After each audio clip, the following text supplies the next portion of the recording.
bad bet. Play the odds and risk it all. But you're playing my game now. And I'm here to clean house.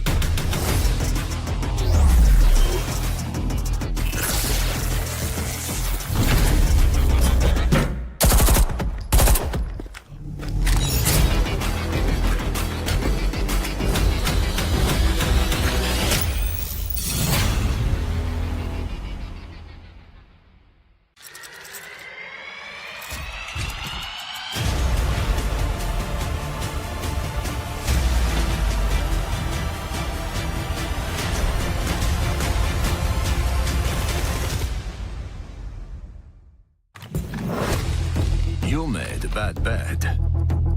Play the odds and risk it all. But you're playing my game now. And I'm here to clean house.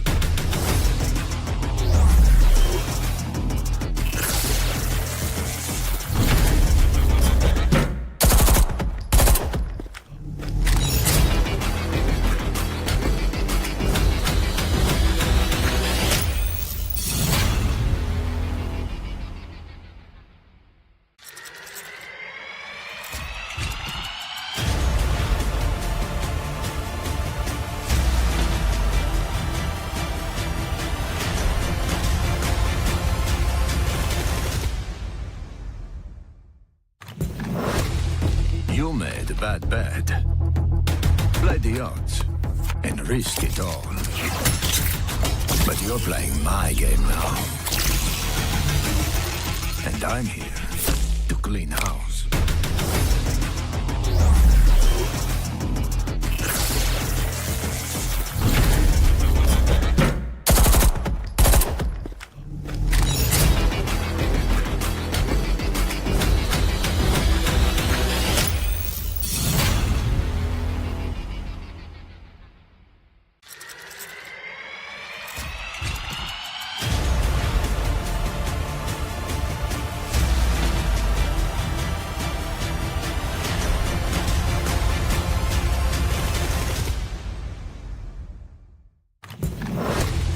You made a bad bet. Play the odds and risk it all. But you're playing my game now. And I'm here to clean house.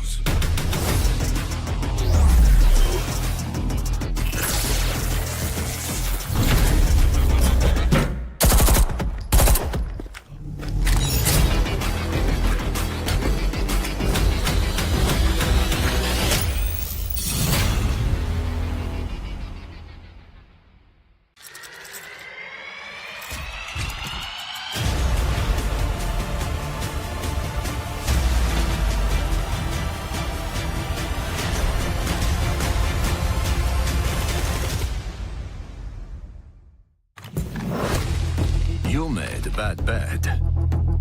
Play the odds and risk it all. But you're playing my game now. And I'm here to clean house.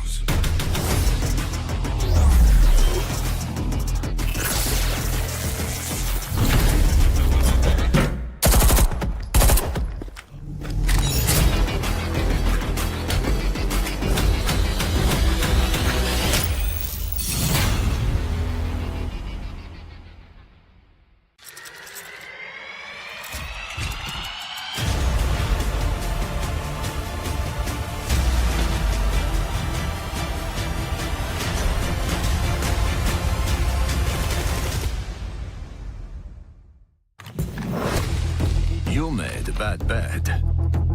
Play the odds and risk it all. But you're playing my game now. And I'm here to clean house.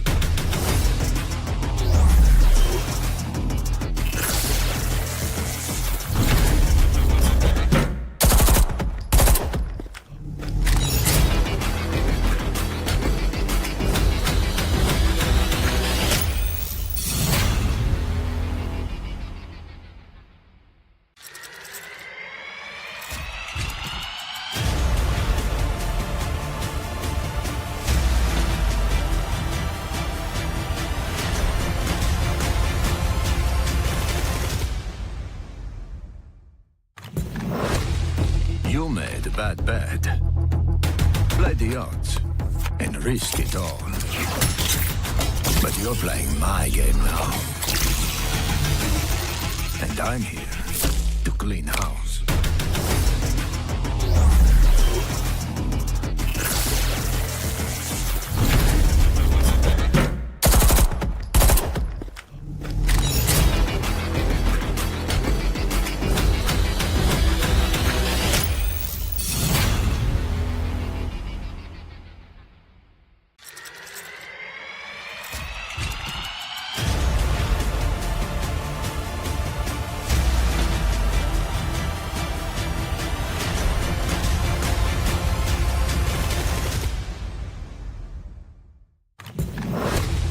You made bad. Play the odds and risk it all. But you're playing my game now. And I'm here to clean house.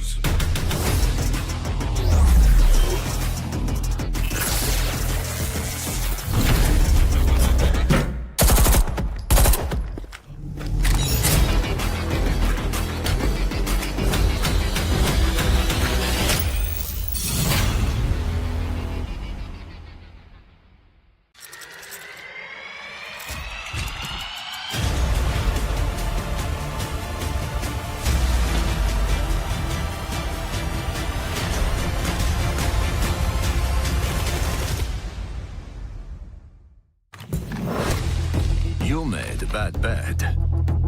Play the odds and risk it all. But you're playing my game now. And I'm here to clean house.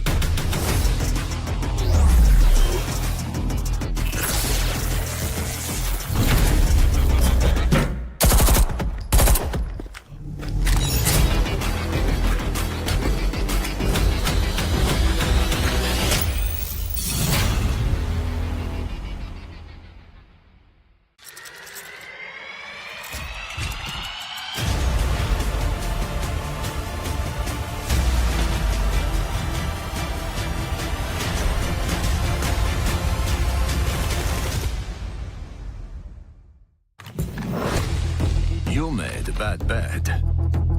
Play the odds and risk it all. But you're playing my game now. And I'm here to clean house.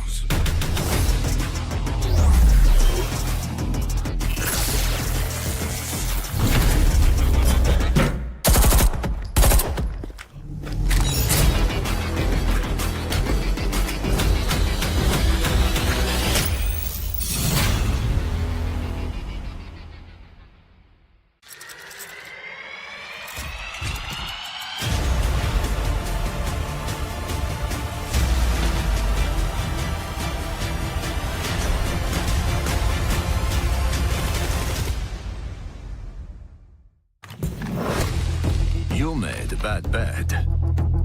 Play the odds and risk it all. But you're playing my game now. And I'm here to clean house.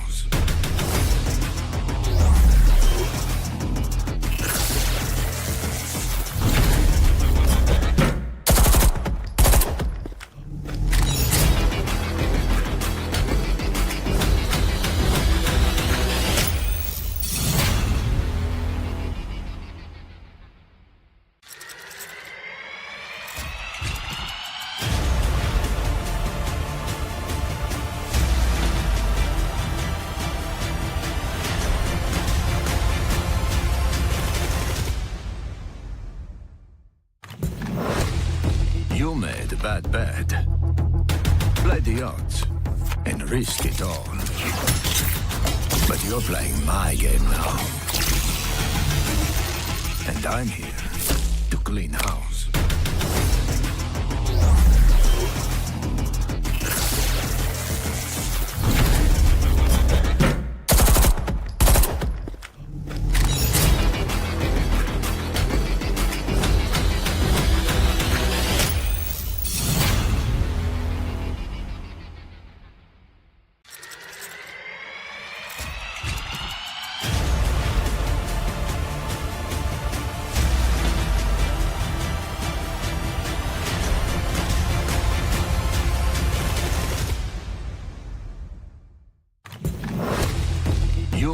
bad. Play the odds and risk it all. But you're playing my game now. And I'm here to clean house.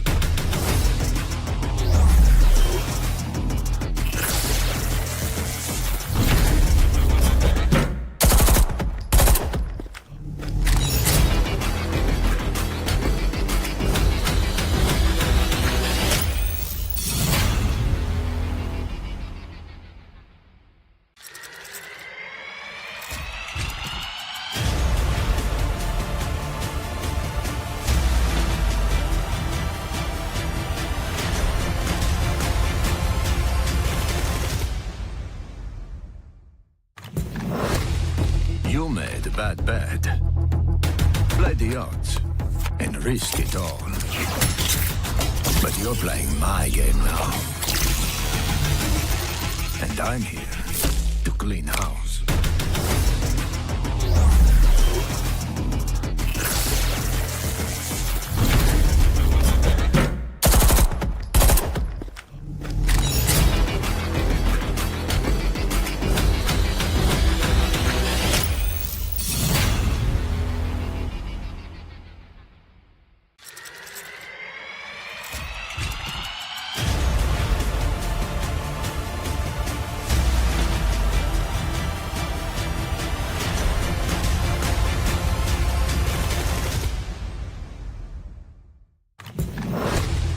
You made a bad bet.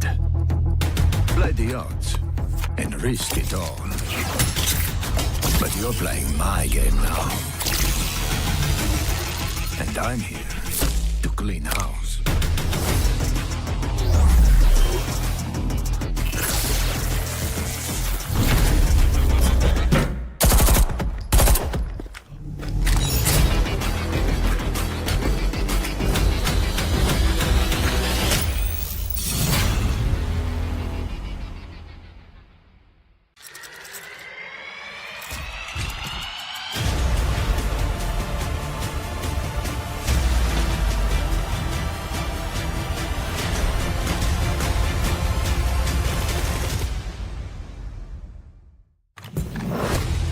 You made a bad bet.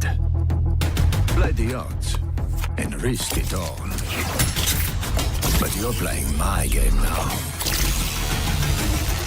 And I'm here to clean house.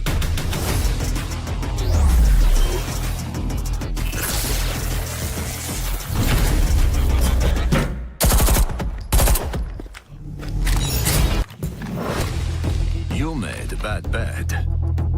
Play the odds and risk it all. But you're playing my game now. And I'm here to clean house.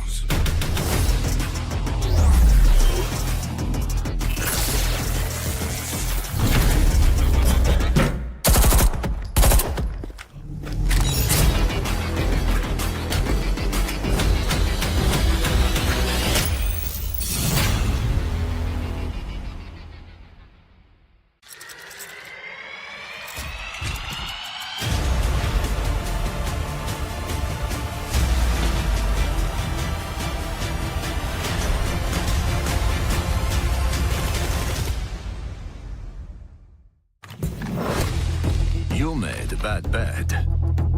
Play the odds and risk it all. But you're playing my game now. And I'm here to clean house.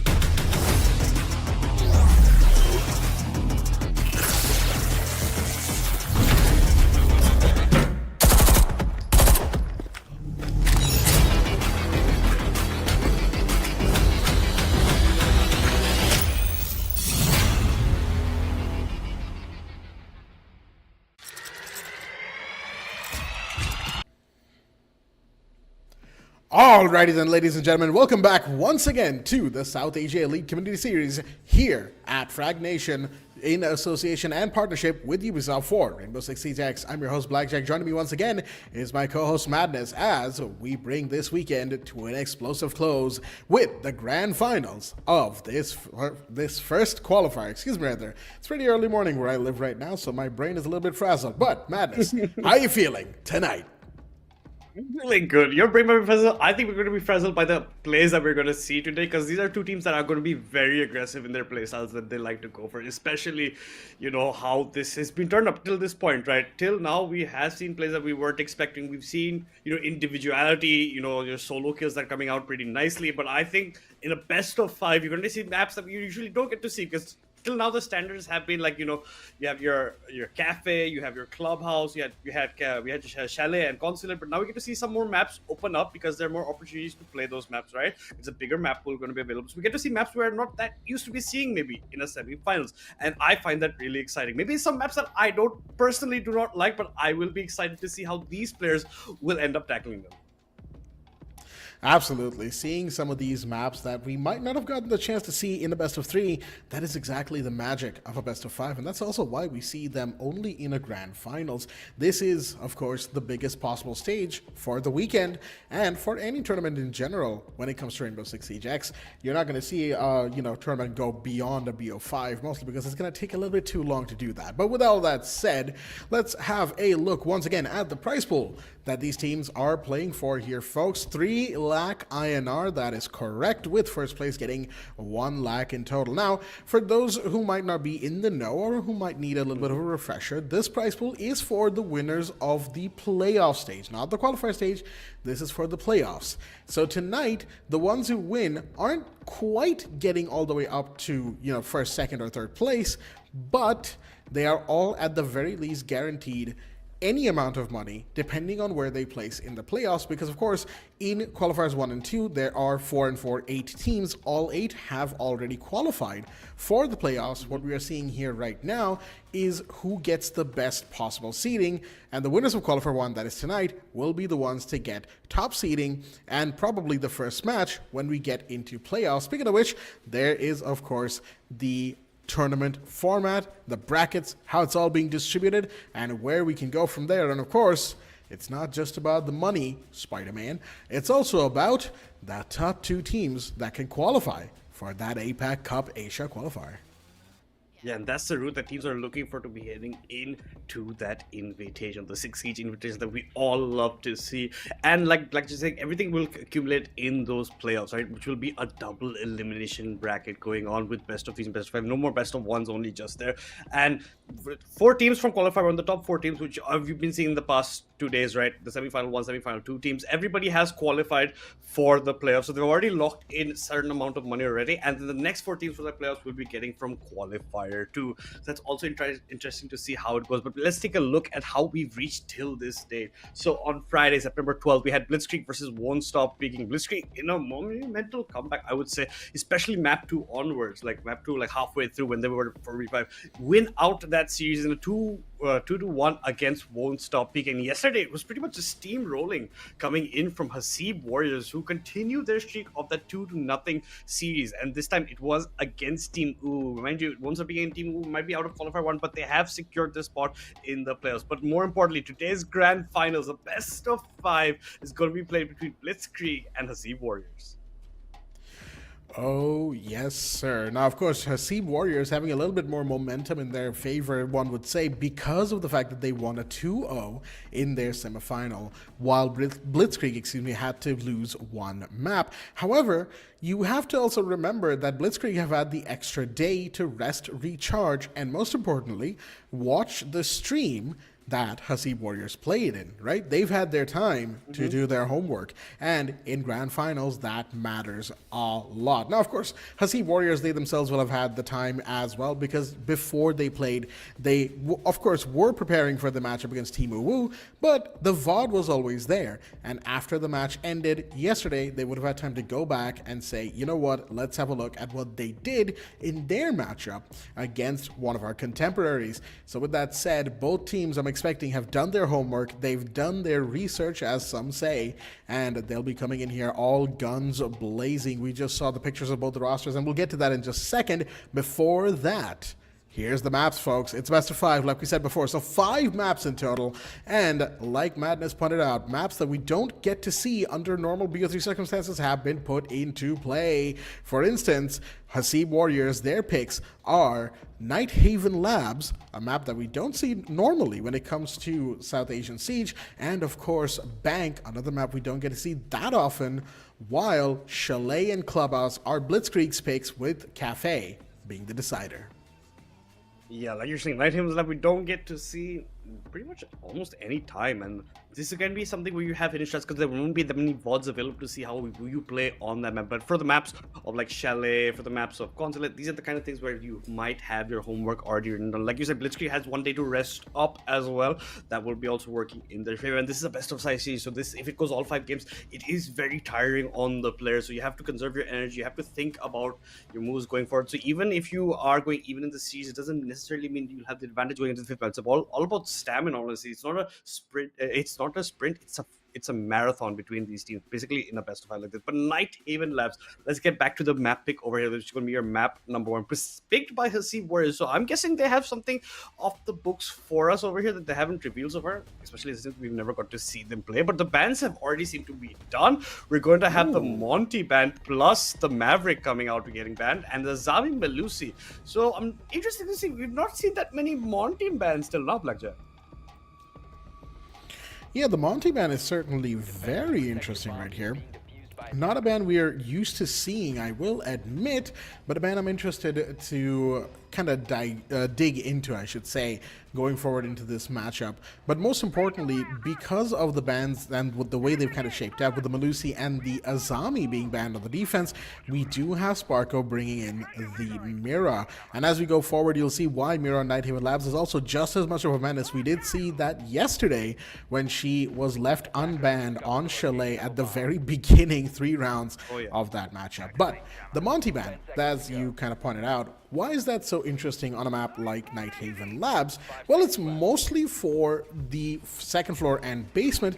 2nd floor, of course, you can see that the warehouse room, which I fondly call garage because it really just looks like a garage, that particular part of the map, it resembles Oregon a lot, right? When it comes to CCTV, not Oregon, sorry, Clubhouse CCTV, the garage catwalk, which, as we know, if you played in a roughly similar manner, you'll be able to get Monty up there and put tremendous pressure on site.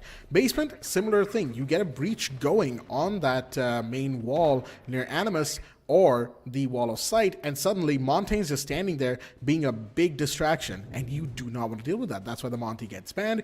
Maverick, you know, we've seen this before. Maverick tricks, really hard to take care of if you don't know what you're doing, and that's why that player gets banned. Ooh, Hasib, a little bit of trigger discipline right there, but he misses the shots, and Ashami turns around, has the time to recover, to get his bearings, and to get that first kill. Yeah, that was a bit of a miss. He was trying to do discipline, but I think just missed out on an opportunity to maybe get a free pick for himself. In the meantime, Baz is fighting out for his life over here outside the electrical if he wants to actually get a pick up. I'm gonna think better, we're gonna move around. I don't think they've even got the breach open right now. They were trying to trick it out with the Grim, with the EMP charges. You've only got 2 EMPs to actually throw away. You've not brought a Thatcher for yourself, and you have protect. This is the catwalk we were talking about, right? There's a mirror also lined up on it, so you're gonna be okay about that completely. And through the floorboards, you can see Van is just being cautious about that 1F right now between their 2 sides. But for now, nothing else will be going down. Only Hasib is the only casualty in the matchup so far, and they're taking it on a slower pace. But oh my god, they have it opened up actually. Fatar just through this small angle gets the kill onto Sparko. Mira goes down, equalizing it to a 4 versus 4. So that gives you the skin of Fatar just very patiently just waiting out over then 2F ID. He's just waiting to see if he can get big. Ven tries to go for a duel, ends up losing a bunch of his HP for it at this point. He's trying to hold a long angle with the SMG, and now that's going to be Z-Duck's going to come up. The ACOG's going to reign supreme in a long angle like that's much easier to spot out your opponent. He's going to end up getting the pick. Look at Nipun though. He's trying to balance it out. Z-Duck gets another. It's going to be a shot Ashami this time. He's made it only 2 members left in the state of Blitzkrieg. This is going to be hard for them, but there are people who can actually fight back, especially with that kite gun. But Fatar gets another onto Nipun, another knockdown on that side. Iron Zera gets the kill, gets another onto Fatar as well. He's equalized numbers quite well. He gets a third. He's looking for the quarter. If he gets the quarter, it's going to be his round. It's a quarter or nothing for this man. He doesn't want his efforts to go into vain. But there is the rotation from Taha. He switched around to the other room, gets the jump up onto Ions, gets the kill for himself, and very scarily actually ends up securing that round. That was a big jump scare for the attackers here for Hasib Warriors.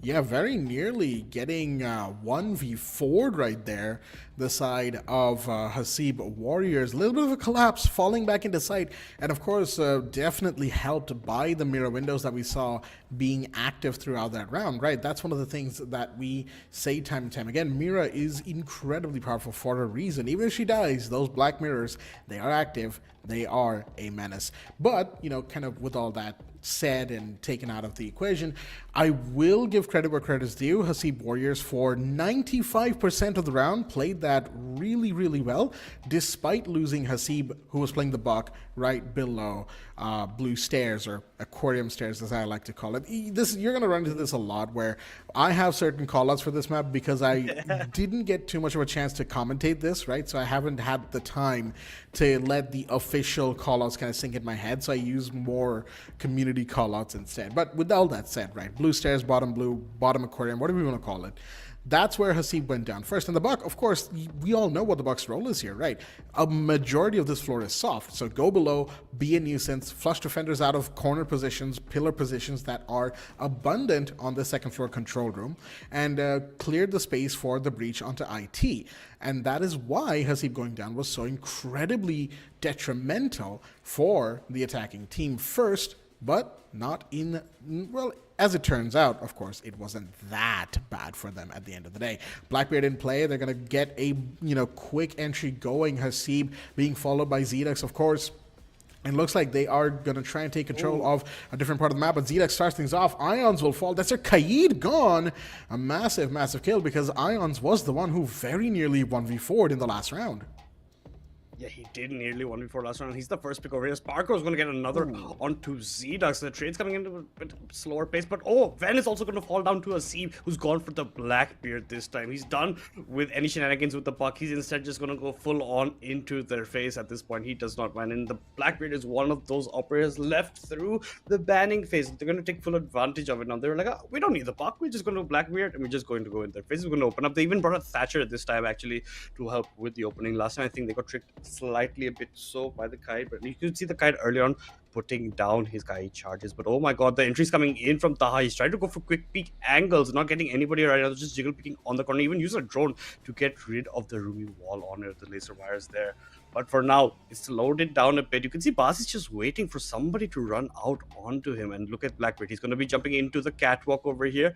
He's in warehouse. He's going to get the default camera. Takes a bit of his time taking that one away, but now fairly far certain about it. He's not going to let anybody say the mirror. Here comes the C4. Doesn't connect, but Fatar gets Hasib actually before he gets Ashami, but he doesn't mind. Hasib's going to be like, hey, if you get 2 more members, I don't mind going down in vain as well. It was kind of a lineup that he didn't expect to actually happen up over there. And even the Mira was confused what happened in front of her. Peeks Fatar a bit too late. Fatar gets the drop on her, gets another kill. That's going to be the round secure. Hasib Warriors 2-0 in map number 1 right now. I'll tell you what probably happened right there. Fatar saw the silhouette of someone approaching catwalk and was like, oh, that's a defender.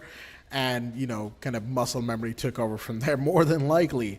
But with that said, it is 2-0. Hasib Warriors starting off incredibly strong right here on the map of Nighthaven Labs. Starting off on a 2-0, of course, very, very powerful. It's a statement that's being made here that, hey, we have picked this map because we want map 1 to be done. We want to set the pace for this best of 5 grand finals. This will not be easy by any stretch of the imagination, and that's exactly what we've gotten to see so far from them. The picks have been great. The coordination, the overall Communication clearly has also worked out for them, even though, you know, Hasib would have liked to have stayed alive till the end of the previous round. It is what it is. You got to take the punches with the, you got to roll with the punches. Excuse me, that's the phrase I was thinking of.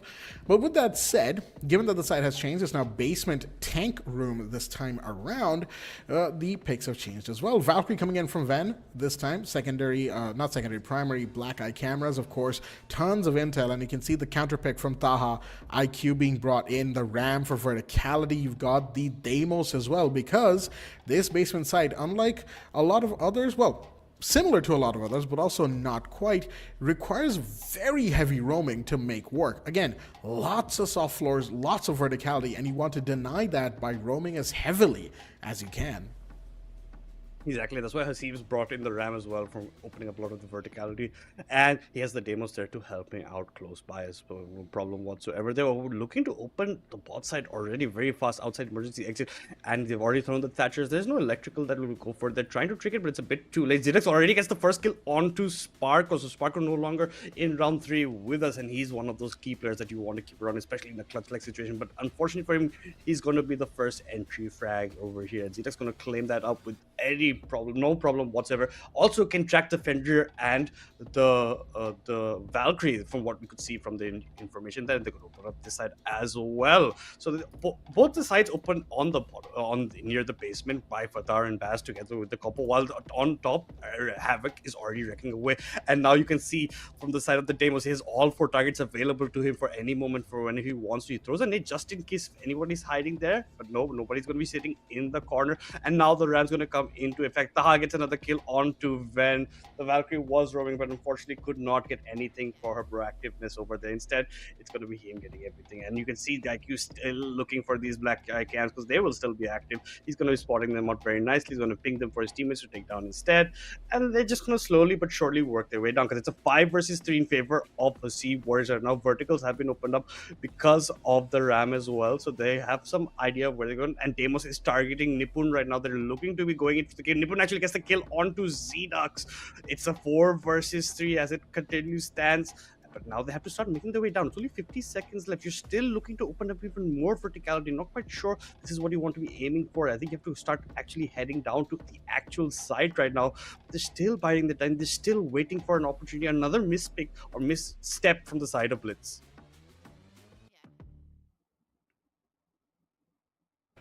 Oh boy. 30 seconds. They got to get down there. 25 and less now. It is time to strike. Here and now. This is what they need to do. Flashbangs are out, and they're going to be sending it in just a second. They do have the breach ready, and they got to get in. It's got to be now. But here's the FNATs. Here's the shots. But Baz comes in. Ashami to fall. That's 1 down. 2v4. But no, Fatar's been downed, and that's an angle they did not cover. 3 seconds remaining. They got to recover the defusal. Taha has it. He's going to go for it. The Maestro Evilize. They are still active. Do they find the IQ? No, they don't. The plant is not denied. 40 seconds remain now on the timer. It's been ticked around at the very tail end of the round, folks. And the Maestro will fall anyway. Oh my goodness. What a close round, especially with the plant denial. My goodness. But the Hasib Warriors still make it 3-0. They do, but I think Maestro got on the cam earlier on. I think he could have even stopped the IQ actually going for the last plant that actually went through for them. But Hasib Wars got a bit hectic. This is what I was talking about. They're wasting so much time in the earlier points, right? They had the man advantage. They had the verticality open, so people have to be aware of that anyway if you're the defenders, if you are the side of Blitzkrieg. But they're just not making it into sight in the appropriate amount of time. This is the point of the clock just going against you, and you're not taking advantage of those picks you got earlier on. You can head into sight. You've opened up all the avenues in the basement area. You've broken down all the walls as well. So you have so many angles that the defenders have to look out for. Just take advantage, just walk in, maybe just steadily at that point. We're going back to the 2F side. For side of Blitzkrieg, nothing seems to be working. They've gone twice above, once below, and they're going yet again to the above side. They're going to be sitting in these server rooms. They're going to bring back Sparkle onto the Mira, but it just doesn't seem to be working the way they want it to. I think Hasib will be changing from the RAM to another operator once they recognize where everybody is. They've even brought in the Twitch as well to deal with the Mira. So we have the Twitch drone pretty much the direct counter to the Mira as well. Zdax is already switching from the Demos to the Nomad, and it looks like Taha's going to go for the Demos instead. So we might not just get to see the Twitch as of yet, but what I really like to see is Baz is bringing in that Brava. So you can hack these guys instead as well, hack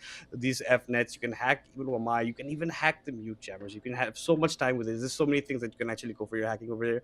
And it look like we do have those changes. Hasib will be taking on the role of the Thatcher for that easier entry part. So all in all, they're pretty well set up. Can this be the round the Blitzkrieg starts to mount a defense?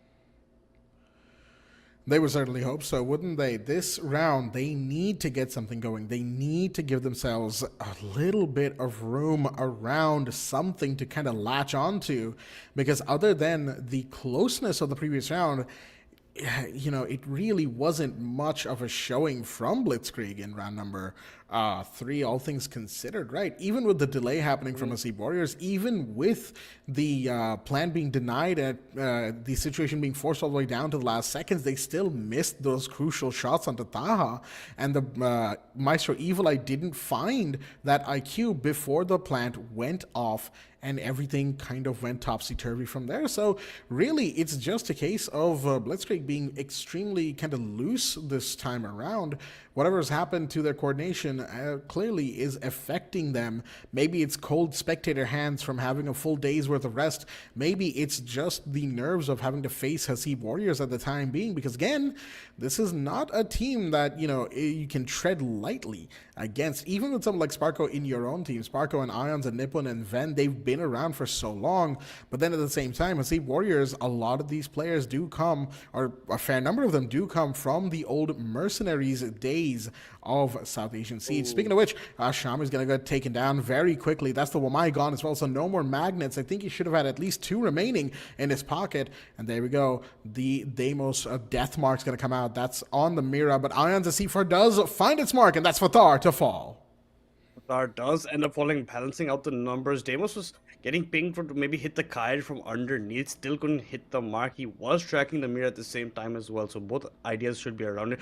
But Nipun is waiting with the shotgun. We know how deadly this man is on mute with that shotgun in his hand. He's just waiting, biding his time, honestly, at this point. But Zdax has taken quite a beating on the opposite side. And we have a small opening made over here, by the way. It's just a very small, you have to jump in through it. And that's exactly what they're maybe looking to do. They're maybe looking to get some cheap shots here and there. But no, it doesn't connect the way they wanted to.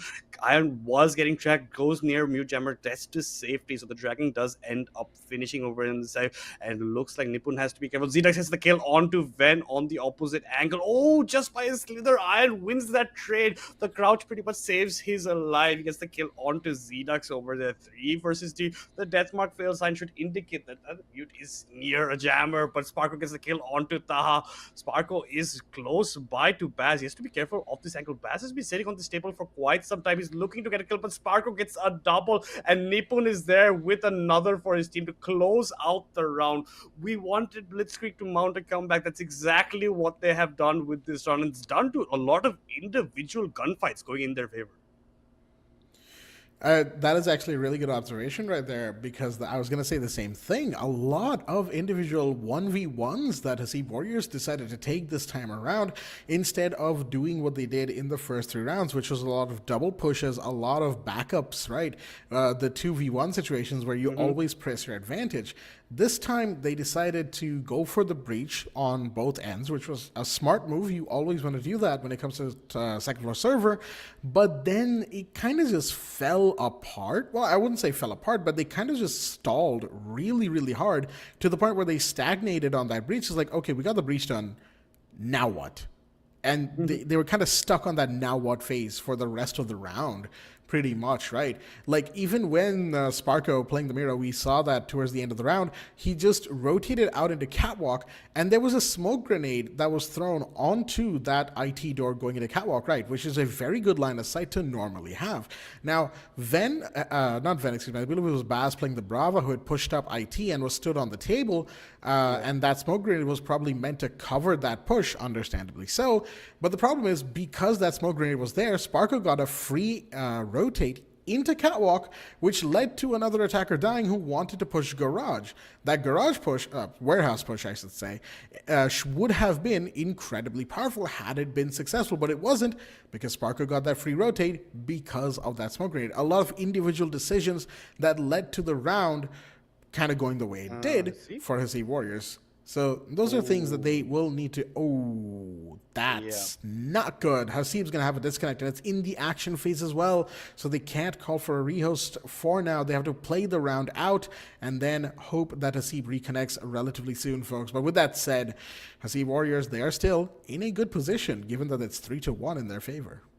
Yeah, he was looking at the sky for quite some time. I was kind of having an inkling what has happened. I was no, but hold that thought. Sparko versus Xerax. Xerax getting the better of the Frost as of yet. A couple of spams through the wall, hoping it does connect. Because Sparko, even one bullet connects, that should be the end of that man over there. Using the sled hammer to actually get rid of the barbed wire. Xerax is still hunting for this Frost, still looking to maybe get that fortunate wall bang going. Almost actually gets from the right side where he was going. Sparko was walking technically towards that direction, but he might be just sneaking all the way across instead. He's just holding angles, waiting for people to jump into it, but there the drone will spot out the Frost. This is the problematic time for him. His position is known. I don't know if he spotted the drone himself, so he doesn't know if he has to reposition or not. He's walking up into the hallway. Can he get spotted out yet again? They don't know where exactly he is, right? This is C4 that was pre-placed. Okay, we're just using that to get it down from the ceiling, pick it back up. And Zero wants to use it at a later time altogether. Taha has been very patient holding that angle that we just saw him holding over there. But Taha will go for the drones. Taha's still just waiting and biding his time. Oh, we're going to create another action there? No, he's just gonna walk in instead. No, the angle is not there. Ven was crouched behind that computer desk, gets the better of Taha, and that's the patience of Taha waning out just at the wrong moment. I think if he had created, that little opportunity on the left side wall with his shotgun or with a peak angle, but hold that thought. Fatar in the inside will get the trade onto Ven later when Ven was trying to come back down the stairs. So Fatar's gonna pick that up. It's 4 versus 3. Mind you, at the beginning of the round, Hasib did disconnect. So the only member who actually ended up going down for Hasib Warriors would be Taha. And Hasib was actually the Nook, the guy who's supposed to be go for the special, getting out these lurkers, going for these kind of trade tactics, but that is no longer available. They're doing the best they can do with the current scenario. 30 seconds left currently on the clock. They're trying to walk them way in. They even get the cap under the way. No one's getting caught by that right now. Sparkle's still alive. That better HP, even using that to get another kill onto Zedux. 4-2 in favor of Blitzkrieg right now. And you even have the Maestro cams available. The evil eyes are there just waiting to see if anybody wants to plant this time. Unfortunately, for the side of Sea Warriors, time is not on their side. They're just biding their time. They're not even looking to go into side. They're trying to boost their KD. They've already pretty much given up on the round, and Blitzkrieg will be taking that round for themselves. A much better round from Blitzkrieg in general, although of course there was that disconnect from Hasib, who has since returned. It is unfortunate, but it is South Asian Siege. These things tend to happen given our region and things about infrastructure in our region. That's a discussion for a different day, folks, of course. For the time being, it is 3-2. Hasib Warriors, well, I gotta say, despite the fact that they lost Hasib early on, they still could have salvaged that round. I think a couple of nitpicks here and there was that they didn't really have any soft breach, given that the site was bottom floor, right? Even with Hasib, staying connected, that was a Nook who was, being picked. They didn't really have soft breach for verticality, and it didn't look like they wanted to go for it per se. But then you had Grim with secondary hard breach charges, and Ace, of course, who has its summer breaches. So they went for the hatches. They went for a little bit of top-down play, but then they also... I don't think they went for the breach. Either they did or they didn't. I might have missed it. But regardless, whatever their actual idea was, it was kind of slapdash and a little bit haphazard even. And ultimately, it just didn't work out. Again, a little bit of a lack of communication or coordination or whatever have you. Maybe they're taking things a little bit easier now. Maybe they're thinking, oh, hey, we don't have to worry too hard about this. We're 3 rounds up. We can make it a 4-2, whatever. But the thing is, do you really want to be giving away rounds to Blitzkrieg like that? No, you don't. This is not a team you take lightly, as we found out, or Won't Stop Peaking found out the hard way the other day, right? Won't Stop Peaking, they started losing steam in map number 2. And even in map 1, there was a moment of that happening. And we saw just how much BTZ could take. You give them an inch, they will take a mile. And Hasib Warriors, if they're not careful, they might learn that lesson. But with that said, Taha gets that first kill, the all-important entry. He gets 2 actually on the entry, with a Shami to fall as well. He does get 2 entry picks for himself, and they've opened up the hatch. That's going to be the Rumi and the Womai going down, so you don't have magnets later on into the round. That's a couple of times we've seen the Womai going down as one of the first members from the side of Blitzkrieg. They have to have a tendency to stop that, but Sparko's also been knocked. He's going to get completely finished off by Zedux as well. So now it's a 5 versus 2 in a matter of seconds, by the way, for the side of Hasib Warriors. Only Iron Zera is alive because Nipun has died as well, leaving Iron Zera in a 1 versus 5. It's going to take a miracle for him to do anything, and he's spotted out.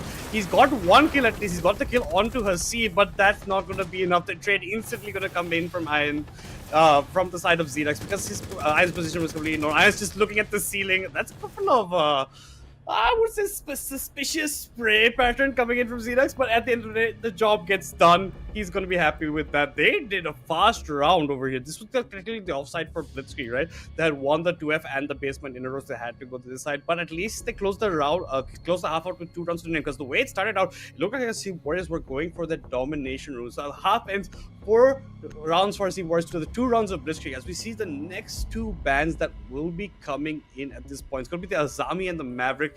And let's see what the next other ban should be looking right now. I'm expecting maybe a Mira, because the Mira is being proven quite deadly in certain situations if you don't abuse it properly. This could be something that they have in mind, but let's just see. Even the Blackbeard ban, I'm not even going to be certain, but it's going to be the Cade and the Ace instead. Actually, they're going to force the electrical, and you're going to force the breach from the other side.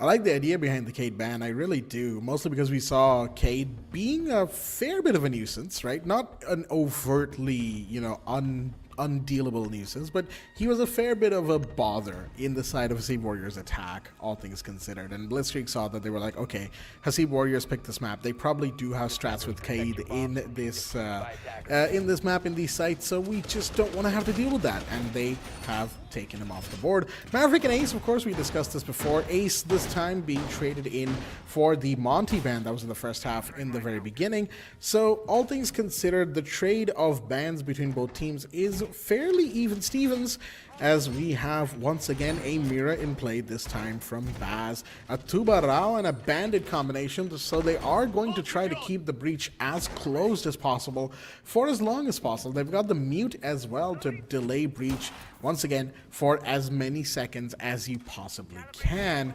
And of course, rounding everything out with the Fenrir, those FNAT mines once again will be coming in handy. On the other side, of course, attacking is an interesting combination here. You've got your FBI duo with Ash and Thermite. You've got the Striker here with the secondary EMPs and hard breach charges of their own, which means that they're essentially running a dual breacher combo.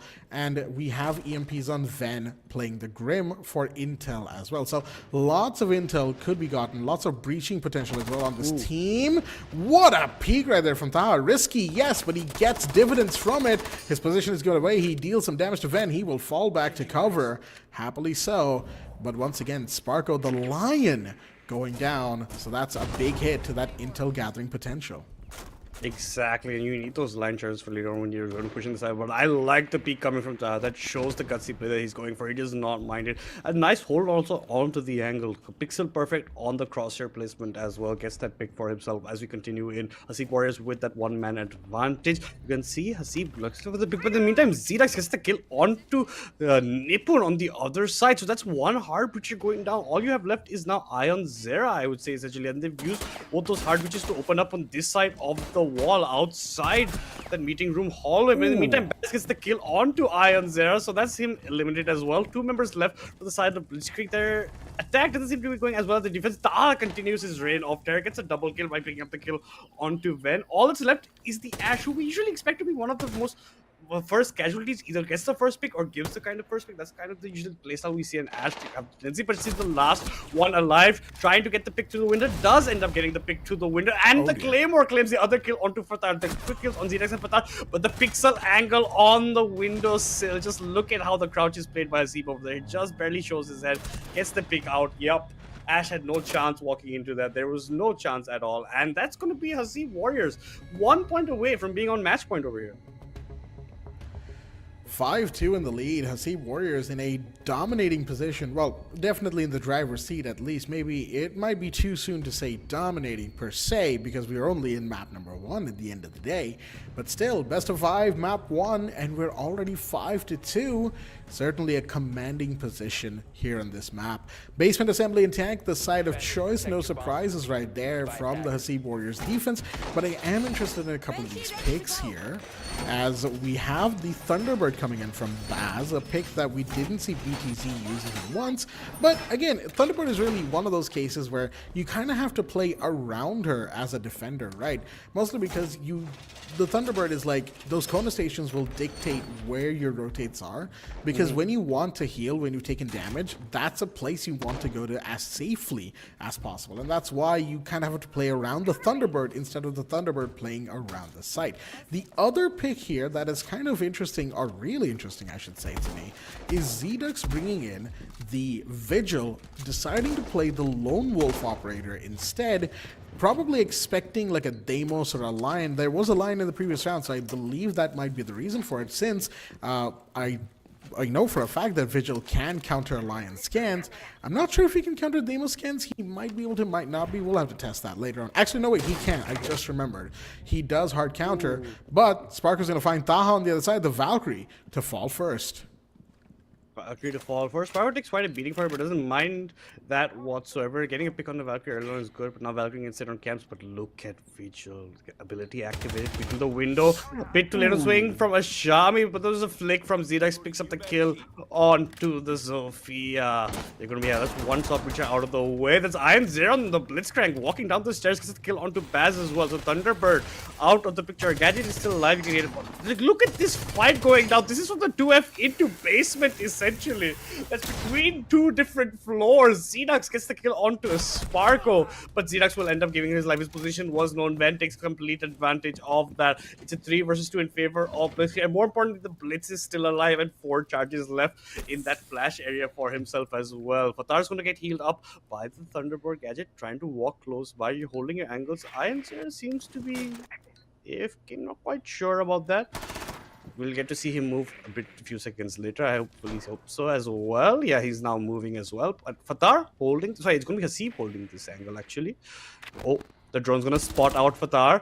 And this is going to be Iron Zero knowing exactly where this Malusi shall be playing from. Now, Fatar has to honestly start making plays, I would say. He's trying to go for rotations, but he's being held very deep by Nipun. The angle's being maintained, but Fatar gets the kill onto Nipun. The surprise peek onto him. Nipun was holding the angle, but Fatar gets the better. And from below, a C4 connects onto the Blitz. Majority of the HP of the Blitz has gone away. Iron Zero just barely surviving. Has the shield left to him, but look at Fatar. He's moved upwards as well. He's maybe going for a reverse flank across the floorboards on that side. Look at him. He's making his proxy. That's exactly what he looks to be doing over at this point. Can the side of Blitz know anything? Do they have drones for the flank? If they don't, this could be deadly for them. Hasib is holding down side all by his lonesome one. Fatar is making this whole play outside the breach. Will be that diffuser drop, so you have to end up picking that up as well. Fatar will be spotting that. That's why he's gone above. Actually, you can see through the floorboards where that diffuser is, but look who's come to meet him. It's going to be the Blitz. A nice turn, but no, Iron Zero gets the kill. In the meantime, Hasib gets the kill onto Ven. There's not much time left. The diffuser is outside the building, so Iron Zero has to make a speedway, a getaway just to that point. Has to go for it as fast as possible, because look at where the diffuser, if you play the time as Hasib, this could be good for you, but no, instead Blitz wants to fight him instead. The flash comes in, the shots were connecting from Hasib, but it's not enough. Iron Zero's pistol will reign supreme. The try was for turning around, but Iron Zero makes it in time, makes the decision not to go for the diffuser, makes the decision to go for the man, and it proves to be the right one, at least this time. Little bit of an unfortunate panic right there towards the end as well from Hasib playing the Malusi, because he turned his back on an approaching shielder, and that's kind of kind of a moment of where you have to think, do I really want to show my back to a shielder like this? And the answer, folks, is always no. Never turn your back on a shielder. Yes, it's Blitz, and you want to stay away from the flash that, is at the front of his shield, and I understand that, but at that range, he doesn't need to flash if you turn his back, right? He can just ADS and take you down, and that's exactly what happened. I think two things there. One, Fatar, who had the rotate, he decided to take out a drone, if I recall correctly, from that first floor angle down towards the breach. And again, you don't need to do that because it's because he took out the drone that the sound cue went out of the bullet, right? The bullet was heard, the Blitz turned around, he came up, and Fatar was none the wiser until it was much too late. Then you have Blitz, Ions, the last one standing. It's a 1v1, but it's a 1v1 against a regular operator. It's not like it's Clash or whoever, right, that you're 1v1ing. So that is once again one of those moments where you really don't want to face the Blitz, especially when you have 20 seconds. Just get out of dodge. If he's planting, that's fine. You can come back and kill him, but you really need to play it safe, and that's not what happened for Hasib Warriors. So, a little bit of a few too many mistakes right towards the end of the round, which unfortunately got them caught out. Sham will start things off very strong this time around as well, as Zedux falls early. Zedux has been very much a good gunner for Hasib Warriors this match so far. Unfortunately, well, it looks like this round he's going to have to sit this out. He does have to sit this one out. The spells come in. Swargo's brought back yet again. The Jackal, so look for him tracking people as well. The Ram comes into effect. You're opening up the floorboards, and he can even go for spotting of footsteps in there. I don't know if the Jackal has the camera on from so early. The device, even with the shades pulled over his eyes for right about now. But I like the combo coming in. Ion as the Blitz yet again, so he's looking to go for these kind of same plays. You have to be ready. We're not bringing any trap operators, which I'm a bit suspicious about. Instead, you brought the Oryx instead. Sparker gets a kill onto Taha on the other side. So that's one more person down from the side of Hasib Warriors. It's a 5 versus 3 in favor of Blitz right now. And again, the same play from the 2F side to the bottom. They almost got the Blitz, they almost got the Bandit actually putting down the charge. Slight left of the crosshair on there, but Fatar is just about surviving. He's getting picked up from all the way above, and Nipu is just waiting to breach this door open, and finally Van puts Fatar out of his misery. Fatar has to guess exactly where it is, and all of a sudden the round is over. They didn't even make it to side. They got everyone from other positions. Most of this attack was between 2F to the basement, basically. Oh dear me, Hasib Warriors getting a little bit too comfortable, looks like. Maybe getting a little bit too overeager. Lots of 1v1s taken yet again from what we could see based on the outlines across the map. And unfortunately, they were giving away too many bodies way too quickly. Yes, the Blitz is banned, and I mean, I get it. You're going to have to do it. Ions is a ridiculously good Blitz player, understandably so. And clearly, Blitzkrieg are communicating around that Blitz. The Blitz is the centerpiece of their attacking playstyle. Take that away from them, you've got a game. I understand that. My problem here is, much like what happened in round number 1, now round number 8 basement tank, a lot of the problems for Hasib Warriors weren't to do with the Blitz, it was to do with them taking 1v1s and making just these weird decisions every now and again. Picking the Oryx, I get it, you can bash the Blitz and, put him on the floor, plant him on his back and then, take him out. I get it. Was it worth it to get the Oryx and sacrifice a slot for someone like a Legion, like a Fenrir, like, literally anybody else, right? Oryx is not a bad up. He's just not someone I see as being necessary in that situation because, again, it's a very, very valuable operator slot. You have to think about who you're bringing, right? Would Legion have been better? Would Capcan or Frost have been better? Maybe, as we saw that the Oryx really didn't get much done despite his superior movement when it comes to Rainbow Six Siege. And even then, you've banned the Blitz, now you're dealing with the other guy. The Blackbeard is in play. So you're really just putting a band-aid on the problem by making these odd decisions instead of trying to get the fix going, which is, again, tighter coordination, playing around each other, right? Trying to, understanding where you are, where the enemy might be, and playing around that, because that's what we saw in round number 7, and we haven't seen that for 2 rounds since. Exactly, and it's not just about that. Like, you're talking about a lot of individual gunfights happening with no trades actually taking place as well. And like you're saying, putting a bandit on the problem, a shield just gets replaced by another shield and it doesn't make that much of a difference. Finally, at least we can see a Legion as well, some more traps available at least to the side of a Sea Warriors, but still, it's tough to deal with if the coordination is not there from your side. In a blink of an eye, the round equalization is almost about to happen. If one more round is won by Blitzkrieg, it'll be equal. But finally, Baz will strike back. This time, they end up getting the first pick, and it's going to be onto that crucial shield, that Blackbeard. So that's a very good move coming out of a Sea Warriors, and that's going to give them slight confidence as well. The one shield operate out of it, but Nippon actually gets the kill through the exothermic charge of Fatar. Fatar was trying to bandit trick, but a bit too late. Pays his life with it. Unfortunate scenes happening here, and a blink of an eye, it's been equalized. I'm not quite sure what happened. We need to get a replay of that one later about why Fatar's bandit tricking did not come out in the correct amount of time. Why is he not aware, or why he didn't just run away at the point? But as it stands, it's 4 versus 4. We have opened up IT as well. You jumped into the catwalk at that point, so the attackers have made very good headways. 1 minute almost left on the clock. Hasib trying to put in a deep angle. Sparkle's trying to open up all doors. He's the one who jumped in through the window, throws a nade through the breach that was made as well.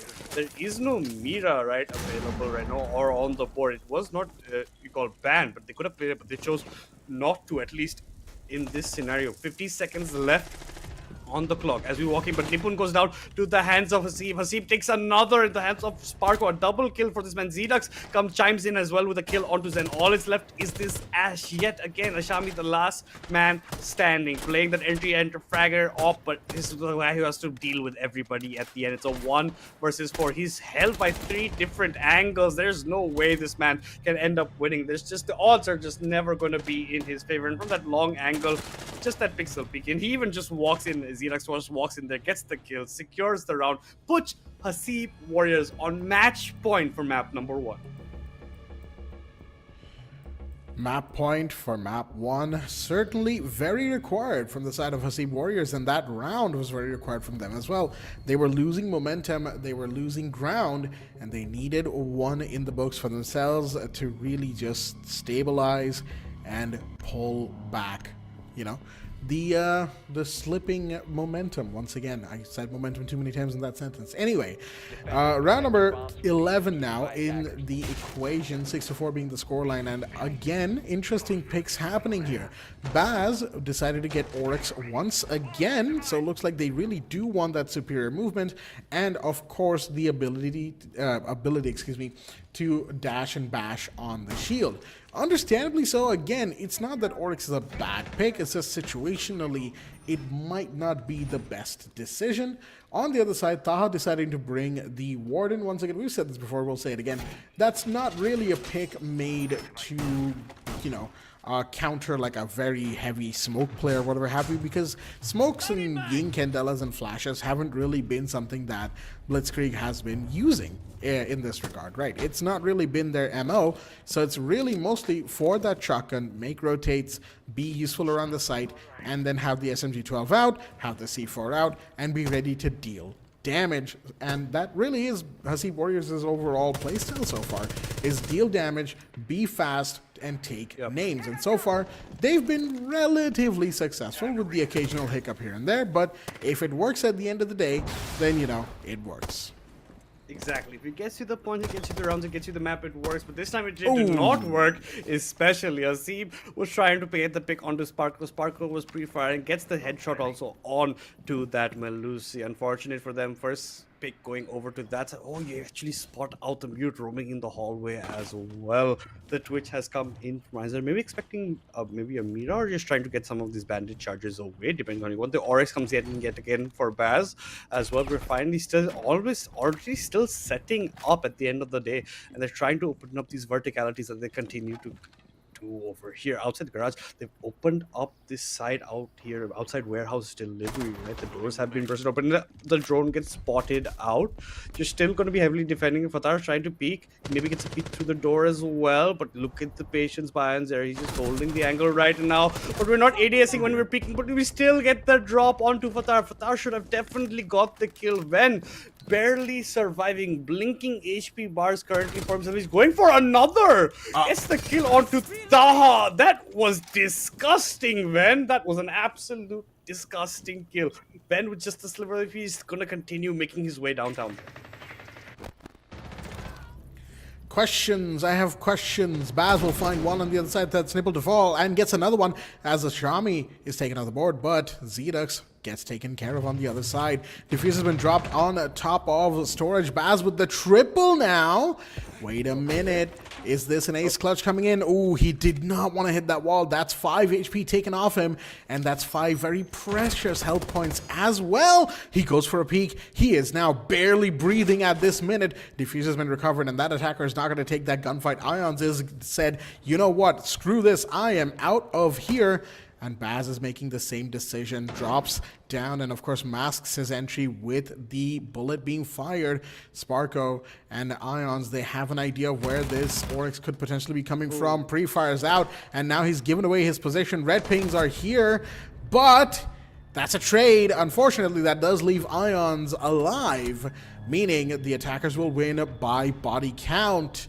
And unfortunately for Hasib Warriors, despite the amazing attempt at a 1v5, very nearly at that too by Baz, it just wasn't to be. And once again, the criticism of the playstyle remains the same largely, folks, as it was a lot of 1v1s, a lot of ego peaks and face checks that really do not need to happen. I understand you want to hold down Storage Catwalk for as long as you possibly could. You've got long lines of sight from inside of server room, from inside of command unit. Again, you don't need to, poke your head out of the corners and put a giant target on your dome, right? Because that is what keeps happening time and time and time again. Hasib Warriors, they win a round or 2 rounds or however many rounds you want to give them, and then they get too comfortable. They think they can peek everything with impunity. They get shot, they lose a round, and they lose all that momentum that they spent that time building. We find ourselves now on the basement site. The last site, of course, was an experimental one as well, I do believe, on first floor storage, which some might say necessitated a more aggressive playstyle, and you could say that maybe, but at the end of the day, is it necessary? You're in a best of 5. You're in it for the long haul. The more time you spend fighting on map number 1, the less energy you will have going into map 2, and then 3, and then maybe 4, and then maybe 5. The longer you spend here, the more you will deflate, and the harder the subsequent maps are going to be. It's not a sprint, it's a marathon. You lose energy over time. It makes the reflexes slow down slightly. You're losing comms in terms of your comms as well. You lose the kind of energy, the kind of vibes that are going on the team. But as it stands, we are 1 point away from either going to map 2 or either going to overtime. That's the beauty of round number 12 between these two teams. And we've gone back to basement. It might be just Blitzkrieg going for that entire verticality yet again. Look at this. Now we're trying to maybe fight back through the floorboards as well. The ram's going to be triggered in from below, and so that's why you're going to have the entire 3F. Well, let's do. You throw a nitro between. No, it does not connect. Zedex instead eats a bit of bullet damage for his trouble. So that's 1 less nitro down, but we have still 2 more in the hands of Baz, in the hands of Taha, and we do have a pulse on the board, right? So that's a very important factor, especially with the verticality in place. If the pulse can get a pick, that could be very good for him. Can even use the Tubarro to slow down the progress. The Melusi gets spotted out. He gets the drone. So now they exactly know where he is. The exothermic charge should be going down, opening outside that garage, outside the basement area. They should be going for the picks, but no. Sparko's looking for a pick through the door. Again, now finally we're going to be using the exothermic charge. Actually gets tricked from what I could see over there. No, actually gets opened up. The bandit was a bit too late to end. At least he didn't end up dying like he did like previous rounds to an exothermic charge. He still stayed alive. Here comes a heartbeat scanner, not connecting onto anyone. He maybe saw a blink of a red dot, but nothing else, as it's 1 minute left on the clock. And for now, no casualty. But hold that thought. Ashami actually ends up going down to the hands of Fatar over here. Good play right there by the Thunderbird. Decided to go for a fairly late round flank and disrupting that mid to late round execute that Blitzkrieg were definitely looking to set up. Baz having a moment right there. Didn't like how he just kind of stopped while looking up at the ceiling. Hopefully he's fine because the team will need him. 30 seconds or less remain as the drones have come out. They know where the pulse is, and they know the fact that the breach area is being watched heavily so. Nippon doesn't really have much of a recourse here. He's got to go for the plant. They got to get a clearance going. The Jackal coming down the back stairs or cargo stairs here will need to do something about this. Nippon falls. That's Diffuser down, and Ions gets taken down as well. It's a full bloodfest right now as you've got multiple bodies falling all over the place. It's raining, folks, as Zedex goes down to Ven, but Fadar comes around and gets that final kill. They stem the bleeding right when they needed to. That is Hasib Warriors, who will finish off map number 1 in slightly less than spectacular fashion. They definitely would have wanted it to be a 7-2, 7-3, whatever they were aiming for initially, but they will take the 7-5 and put themselves up with the first point in this best of 5. Do end up getting the first point over there. One of the slower rounds that we have seen. Until 1 minute, there was no casualty. At the 1 minute, Shami goes down, right? 1 minute left on the clock. And then when there's 20 seconds left, that's when everything just went to complete chaos over there. Bodies flying everywhere. The kill feed just kept on going down on that point. And the less time, it's always going to favor the defender's side, right? Because the attacker is going to take more time to get in. It's harder to get to plant it, and we're going to reach to that point, right? So for them, at least, to see Warriors, like you said, stem the bleeding when they actually needed to. I would have liked it maybe at an earlier spot because we have so many more maps to play. They want, like you say, don't want to waste too much time on just map number 1. You have to conserve your energy as you want to move forward over here. But Blitzkrieg, nice fight back coming in for them, right? They did do a pretty good effort. They looked like it was almost going to overtime because every time Hasib has been taking this basement area, Blitzkrieg has been coming on top. This is the one round where they could just not end up doing it. I thought if the patterns were going to follow through, we were going to end up going overtime. We were going to delay map to any further. But with that being said, this was Hasib Warriors' map pick, right? So now next map we're going to see, which I believe is Chalet, if I'm not wrong. Yep. Chalet, that should be the side of pick, but that should be comfortable with both teams, and both teams should have seen the VODs of each other on these kind of maps before, I would honestly say. So that would be more of you knowing your strategies and how you actually want to counter them in those senses. Absolutely, and of course a map like Chalet, we've seen this yesterday from Hasib Warriors. They played on the map of Chalet. I believe it was map 2, right? So there's definitely a case of Blitzkrieg knowing a little bit more about Hasib Warriors on Chalet than Hasib Warriors might have an idea of. But really, it's just kind of 50-50. You're really playing the minutiae of the situation in that moment, right? So it'll come down to, I guess, how the initial bans go out. And I'm certainly expecting, because on map number 2, Hasib Warriors are defense first, I am certainly expecting them to be banning that Blitz just kind of out the gate, right? That's more so a target ban you would see from teams that are playing like a series, like a best of 3 or a best of 5, and those are adaptations I like to see in general, but also because, let's be real here, we're all tired of seeing Blitz, right? It's not just me, you know, getting a little bit of a caster bias in there, folks, but shield playstyles aren't exactly the most entertaining. Exactly. Anyway, I do not like shields. with all that, you and me both at like 90% of everybody else who plays Rainbow Six. So yeah, but with all that said, you know, I do expect the Blitz ban mostly because of targeting Ions. Ions, more than being a Blitz player, is a fantastic shield player in general. They play the Monty, not the Monty, the Blackbeard and the Blitz mostly, but if you put them on the, Monty, as I mentioned earlier, you certainly could get great value out of him. So again, keep him off the main shields, and if he is still playing Blackbeard, if he is still playing Montaigne, play around that pick if you know what's happening, right? Expect it, for sure, but plan around it is what I would kind of advise for Hasib Warriors. And the other thing is, let's not give away our faces in a lot of 1v1s that you just don't need to take, because I saw that happening so many times. It was getting a little bit too much after a point, right? Because it gets to a point eventually. With all that said, of course, the performance overall on Nighthaven Labs was not bad by any means from Hasib Warriors. It was actually really good. Again, a map you don't get to see be played very often, being brought out here and being played to relatively good success for both teams at the end of the day, especially for Blitzkrieg, who we haven't really seen on Nighthaven too much before as well. So great times overall. And given the fact that Hasib Warriors are 1-0 now with the 7-5, of course, that kind of sets the tone of expectations going forward, right? Will the remaining maps be 7-5s? Will they be overtimes? We will, of course, get to find out.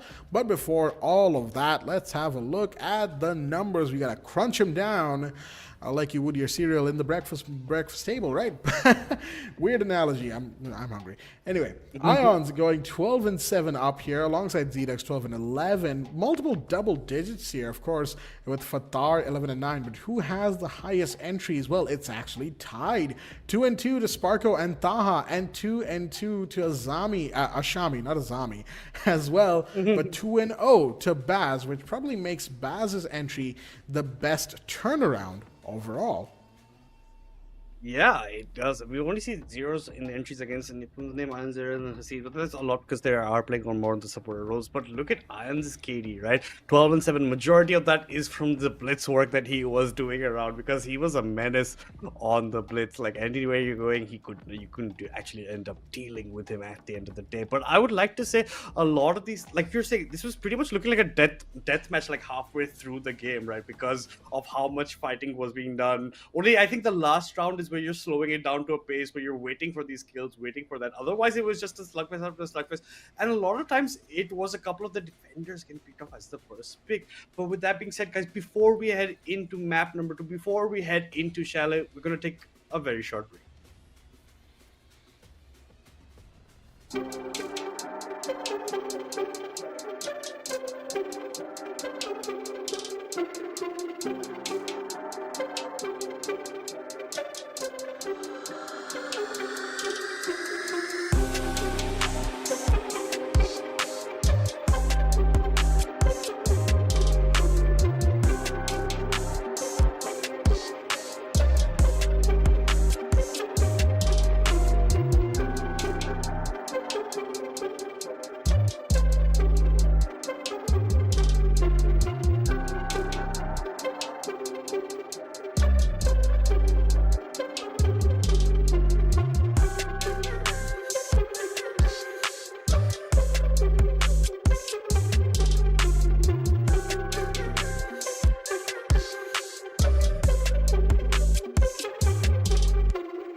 bad.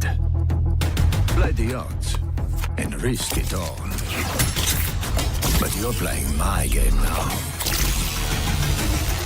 And I'm here to clean house.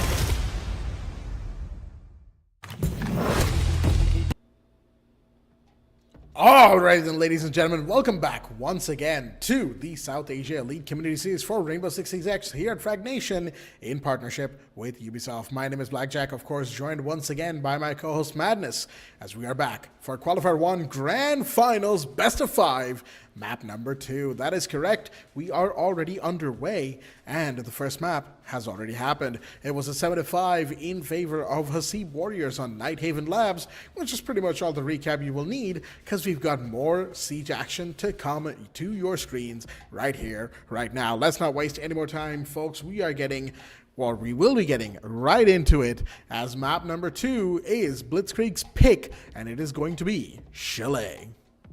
Like you said, Blackjack, we did get to see Hasib Warriors play this exact map yesterday, so Blitzkrieg definitely would have had their eye on that, watched exactly what was being done. Maybe that's the reason why they're picking this map as well, because they are more familiar as in what kind of strategies can come in for this kind of a map. But without any further ado, let's head in to see how this map looks. It's a beautiful scenario coming into Chalet. You know, your 2F, your basement sites. We saw preference yesterday quite a bit, actually, by Hasib Warriors of taking the 1F sites honestly for themselves. They take quite a bit 1F sides. The 2F side is neglected quite a bit, and the basement has its own takes, and their attack against basement sides, oof, the last 2 rounds Hasib Warriors played, just full-on brutal entries. Within 30 seconds of the round starting, the round had ended pretty much from what we could see of their gameplay yesterday. So this should also be kept in mind by their opponents Blitzkrieg when they're hitting this map for themselves, and we will see what kind of bans will be looking to be on the on the horizon. It's going to be the Ace and the Azami band right now coming out. It's Blitzkrieg that will be starting out in that attacker position, and very rightfully so. They will be banning out the Mira that proved so harmful in yesterday's matchup.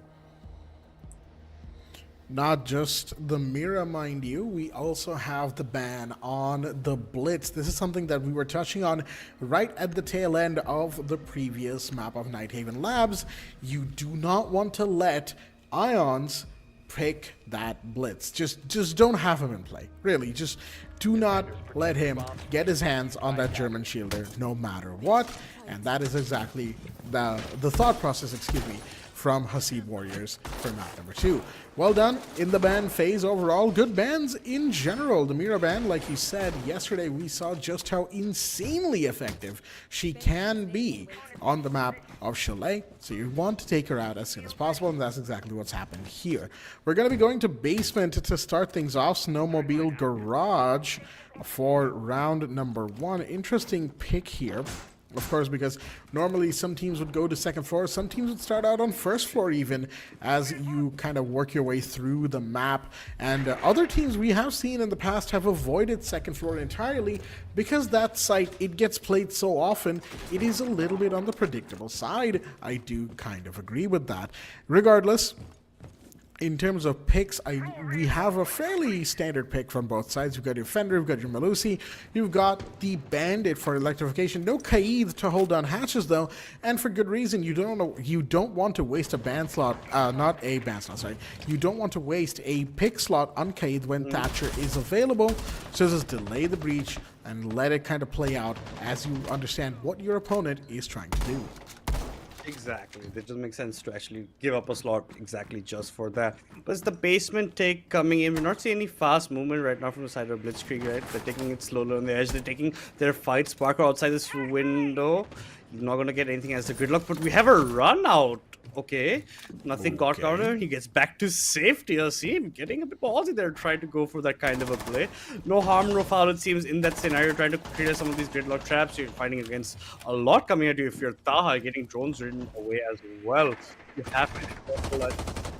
You're a lot of the wall, but in this first, it's going to be Iron Zera getting the opening frag. That's going to be onto Zedux. Iron's going to be very happy with that, with getting the opening frag, and that's also onto the Bandit. So no more Bandit tricking, definitely going to be in place. But in the meantime, Ashit gets a kick onto Ion. So you're going to trade that out. And meantime, Taha, who was roaming quite a bit, whose position was pretty much known, gets the kill onto Sparko. So he's not even backing away. He's still fighting from exactly almost the same position. Now trying to maybe make some rotations, going to activate some F-nets on the other side of the map. But for now, the attackers have been reduced to just 3, while the defenders have 4 to their name, depending on how you want to move forward. And you can open up the garage. Right now, the Bandit is completely dead. You have your MPs, you have your exothermic charges. Nothing has been used as of yet. You're still going to take the slower approach. 1 minute left on the clock as these teams are heading down slowly but surely towards exactly where the bomb site is. But this is the problem sometimes with these teams that take a bit too long to reach this side. They tried to do it cautiously, but if you take too much time, that's when it gets haphazard in the last 15 seconds of the round. And these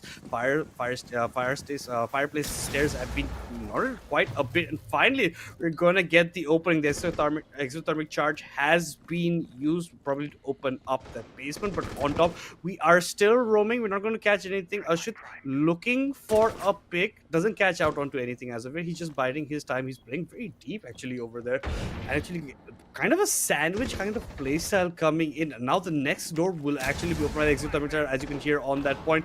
We're still holding the angle to the stairs. There's only 15 seconds left across. Now is when you have to make the beeline for the door, but Ashit gets the pick onto Ashami. That's why he was playing so far behind. Ashit looking for another, but no. Ven gets 2 in a row, gets Hasib, gets Ashit as well. He's looking for a third, a triple kill for him. It's Nipun to close out the round for Taha. Even though we were down to the last few seconds, it's all about the trades towards the end and everything. And I mean everything going Blitzkrieg's way there. Hasib Warriors once again falling prey to their own overexcitement, giving away too many heads to Ven, who held a simple position outside of the snowmobile hallway wall, or the big garage hallway wall, whatever you want to call it. There was no reason for 3 people, all 3 of those final defenders, to peek him in 1v1s. Yes, trench wall is open.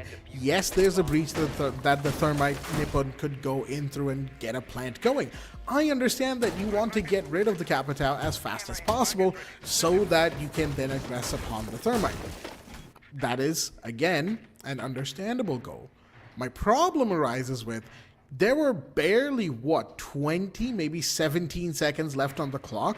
They had to rush it. They had to gun it. They were going to come to you. You didn't need to peek and give away heads one after the other like that. Maybe double peek. Maybe stay off on peeking blue. We had, I believe it was Ashrit who was playing Aruni, or whoever was playing Aruni, holding down blue, just kind of sitting there, which is a really strong position. You just gotten Thatcher from there, and you know Capita's coming from a similar position. You can get him. There's no need to give your head away. And that's kind of the problem Hasib Warriors seems to have carried over from map number 1, which was, of course, 9 Labs. We saw this happen to them time and time again in map 1, and map 2 has started off in a very similar fashion. Our round they should have won has, of course, not gotten their way. Now, of course, speaking of what we should point out in good faith, beautiful granite from Taha in the meanwhile, hearing the rappel from Ven and decides, all right, I'm going to jump out, I'm going to get this kill. Does so in good, beautiful fashion. The thing that I was going to point out just a second ago, folks, is that Ashrit has subbed in the meanwhile. Sparkle finds Zedux. They're not going to let me get this off right now. So, okay, you know what? Madness, you can take over from here as Ashrit finds Sparkle and Ashami goes down.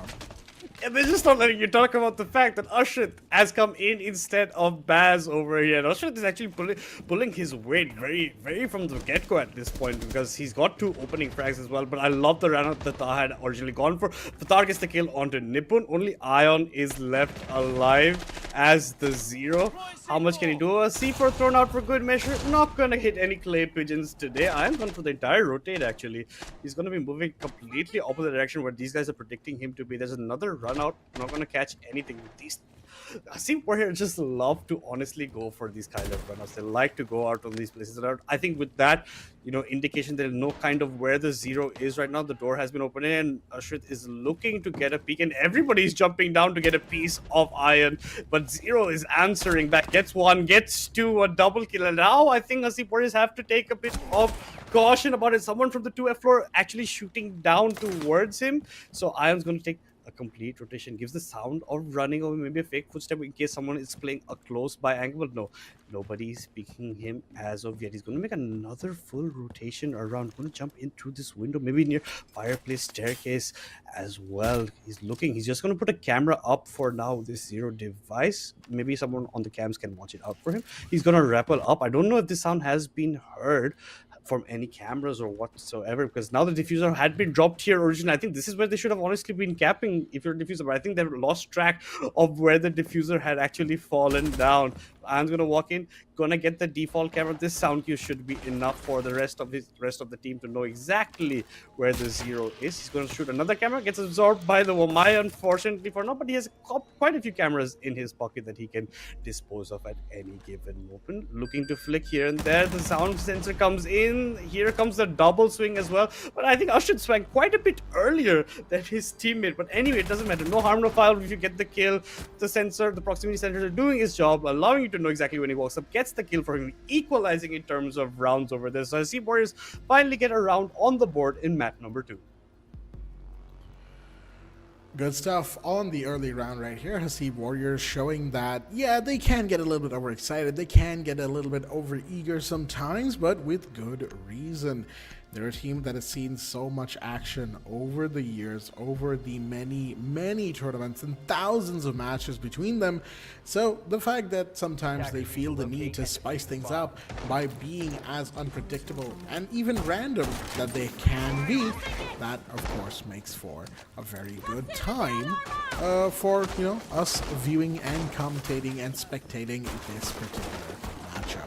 With that said, site is going to be first floor, kitchen, and dining for this third round here, avoiding the basement site, understandably so, as Hasib Warriors probably don't want to have to make a repeat of what we saw in the first round. Again, just these little adaptations is what I like here from both of these teams. Of course, Blitzkrieg and Hasib Warriors, they tend to make these faster than most, but that's not to say that Team O, where Won't Stop Peaking, don't have micro adaptations. They do.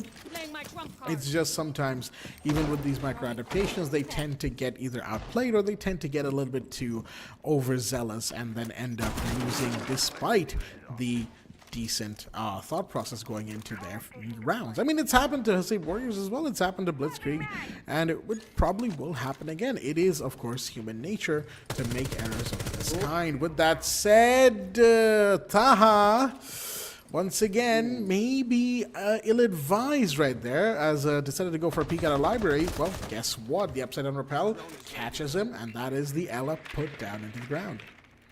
It is, and also Zedek's brought in the alibi. We're not seeing the alibi so far in this competition, so that's going to be an interesting use of an operator inside. But yeah, ill-advised gets caught out with the window. He's not even looking towards the window once it opens up. He was looking maybe for a different person or maybe on, the Raptors outside. But no, he gets caught out completely. Shami is going to take that free kill for himself. Now the man advantage for Blitzkrieg as they head themselves into this 2F floor, like the second floor. Let's see if they can get any more picks. You're going to be defending it with all your life. And Zedux actually, with the alibi, gets the pick onto Ion. That's the Blackbeard out of the picture. So Zedux doing his job of taking out the shield operator. Mind you, this is what we anticipated happening given that Blitz has been banned out. I'm expecting, the Montys, the Blackbeards to be coming in. That's exactly what's happened, but at least for this round, he's out of the picture. And Zero could do not much damage, and Zedux has equalized the amount of numbers happening here. Outside the window, we're just playing it patiently. Still 1 minute 20 seconds left on the clock. If we want to still make moves, there comes in a drone. We have to destroy the drone to shoot it properly. I don't think the alibis are going to actually catch anybody as of yet, but you're going to find out exactly where that Maestro is. Ashrit is playing that operator right now, and we use the Asher to get the deployable shield. Ashami gets the kill onto Zedux as well, who peeked. As soon as the deployable shield goes away, I think you have to maybe make a rotation. Spark gets the kill onto Ashrit as well, and they're falling down like flies over here from Hasib Warriors. Van gets another onto Fatar, and all that is left is Hasib, the namesake of this team. He's looking for the long angle kill, gets the kill onto Ashami. The gun is so powerful. Like you say, it's a slug shotgun, but it feels so much just like a DMR. 2 bullets is all that it took to get the kill from such a long range. We're using the revolver for close range, not getting the peak. There was a nade also. Ven is low on HP. He's choosing to actually go for the rotation, not going to give up any more number advantage for himself. Pre-fires from Hasib on ADS, like just hip fire, but no. Ven actually playing a bit of mind games. Looked like he went down the stairs, comes back up, and before their reaction can come in from Hasib, Ven ends up picking up the kill. But that was like picking up 3 kills back to back without any answers. That was actually the forefront of Blitzkrieg's attack over there. Okay then, correct me if you've heard this before, excuse me. Ven gets a multi-kill towards the end of a round where the side of Hasib Warriors could have potentially held back and played time. Maybe it's a trend, maybe it's just a mistake that repeated at an unfortunate time. We will find out as the final bans for the first half have been set in stone. It is Thatcher and Valkyrie taken off the board. Thatcher, I do understand. You want to hold down Breach on Wine Cellar and second floor office as much as possible, and Thatcher, of course, is pretty much the antithesis to a reinforced wall, especially to Kaiden Bandit. So he's been taken off the board. We're going to be going to basement Wine Cellar this time around, going back to that site that didn't quite pan out the way that the Sea Warriors probably would have liked earlier on. So they've got their work cut out for them here. And on the other side, of course, the Valkyrie ban. Again, a ban of good measure, because those black eye cameras, again, you don't want to have to rely on the IQ round after round after round just because there's Valkyrie in play. Sometimes you just want to play someone else, like a Dokkaebi, like a Striker, like a Fuse, whatever you want, right? And so you get rid of the black eye cameras, you get rid of that intel potential that the defenders like so much, and there you go, Bob's your uncle. With all that said, Hasib Warriors, we didn't quite get to see how 3 of the final 4 bodies fell, right, in those 15-ish seconds that it took for the situation to go from a 4v4 to a 4v1. And all things considered, part of me does feel like it might have been the same case of being a little bit overzealous and peeking in angles that they shouldn't have, but at the same time, it could have really been anything. It could have been that they got found and outplayed, they got droned out, maybe forced out of their positions, and then they got shot. There's a number of things that could have happened when it is, of course, off screen, and that is why we don't like to speculate too much. With all that said, we are now fully into round number 4. Basement the side of choice. We've got the Bandit on main stairs, trying to be a little bit proactive here, but you can kind of feel it in the Hasib Warriors defense right now. They're pulling back, they're holding themselves back and showing a bit of restraint, much needed at that. They are definitely pulling back some restraints for now. No opening fight, but this might be the opportunity that Hasib was looking for. But in the meantime, Taha actually picking up onto Sparko, but instantly traded by Ashami, who's roaming up alongside with him. That is that Ash picking up another kill. Ashami is looking for a lot of these early trades, essentially for himself. Like even last round gets the first pick onto Taha. This time Taha actually gets one before I end up going down. Better than it's slight improvements from last round as well. But balanced in numbers right now, 4-4 for both teams right now in terms of members that are alive. But this is a basement take. This is the take that you have to be careful about how you want to go. So you only have 2 EMPs, and that's going to be in the hands of Iron Zera, right? Otherwise, you have to get the Cairo bandits from above, and it's even harder to do. And we get opening up pulse. We can see that Capital has actually used some flames, but nothing of any majority is happening. And this deployable shit is going to be hard to deal with unless Ashami gets it away with the Ash charges. That's the only way you're going to get Warden off of that position, or maybe just pre-fire the angle of where his head will most likely end up popping out. Hasib still on that 2F Solarium above side, just looking down onto the stairs below, but now the hatches are opening up.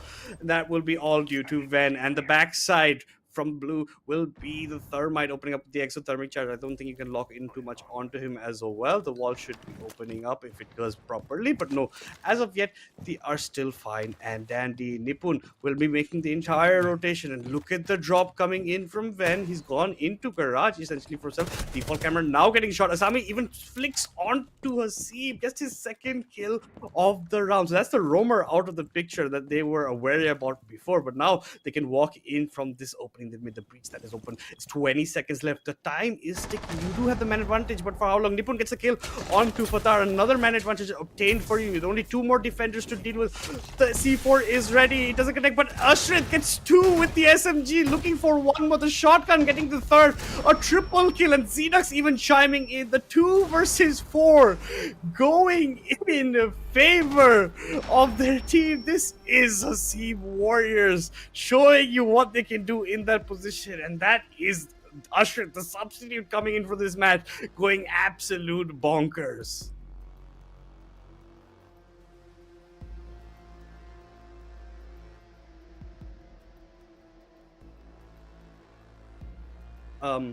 Since we don't have a black Jack Oh dear with me, us, I currently. forgot I had muted myself. Okay, My he's here. apologies, folks.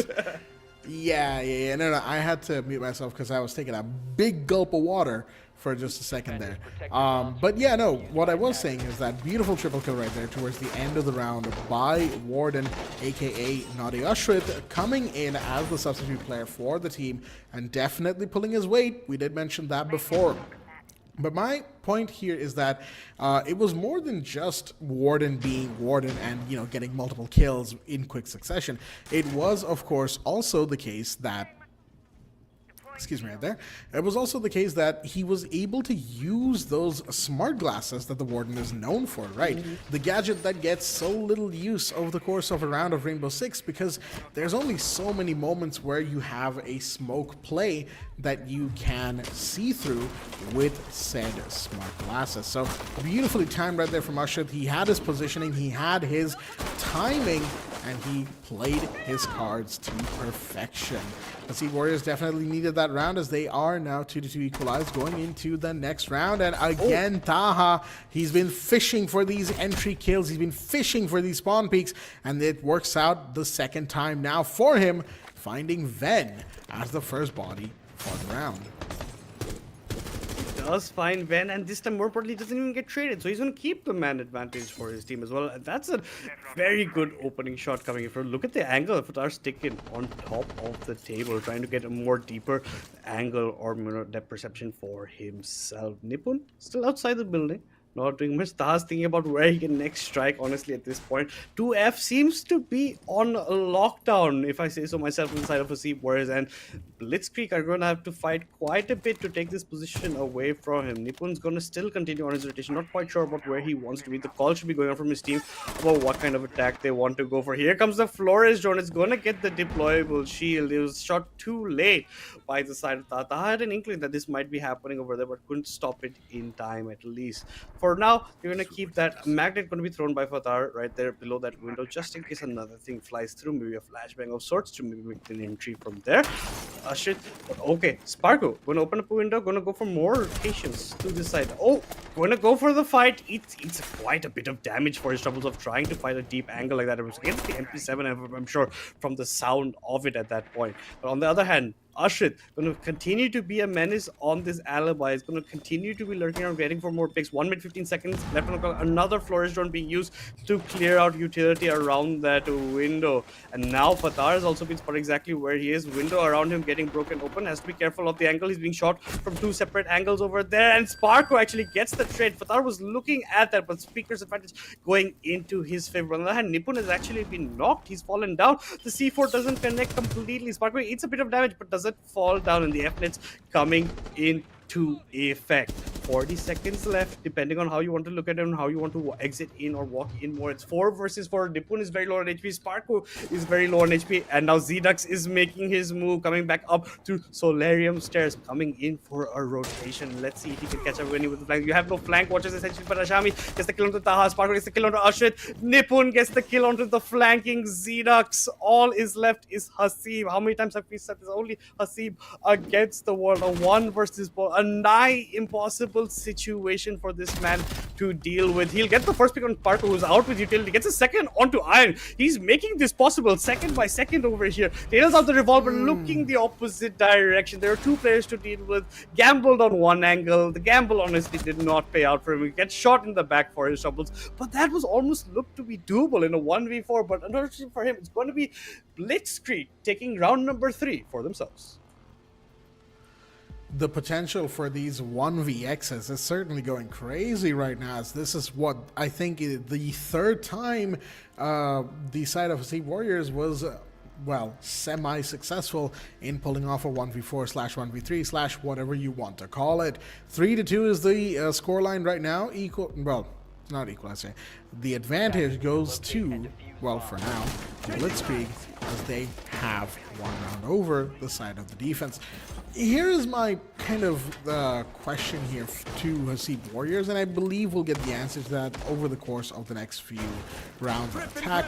What will their game plan be really when they switch it over and go to attack, right? Oh, excuse me right there. We did discuss this yesterday, that Chalet is a little bit of an attacker-sided leaning map, and it does make sense. Blitzkrieg right now have had 3 rounds of success, and even the rounds that they haven't had success in, there's certainly been a fair bit of showing from them.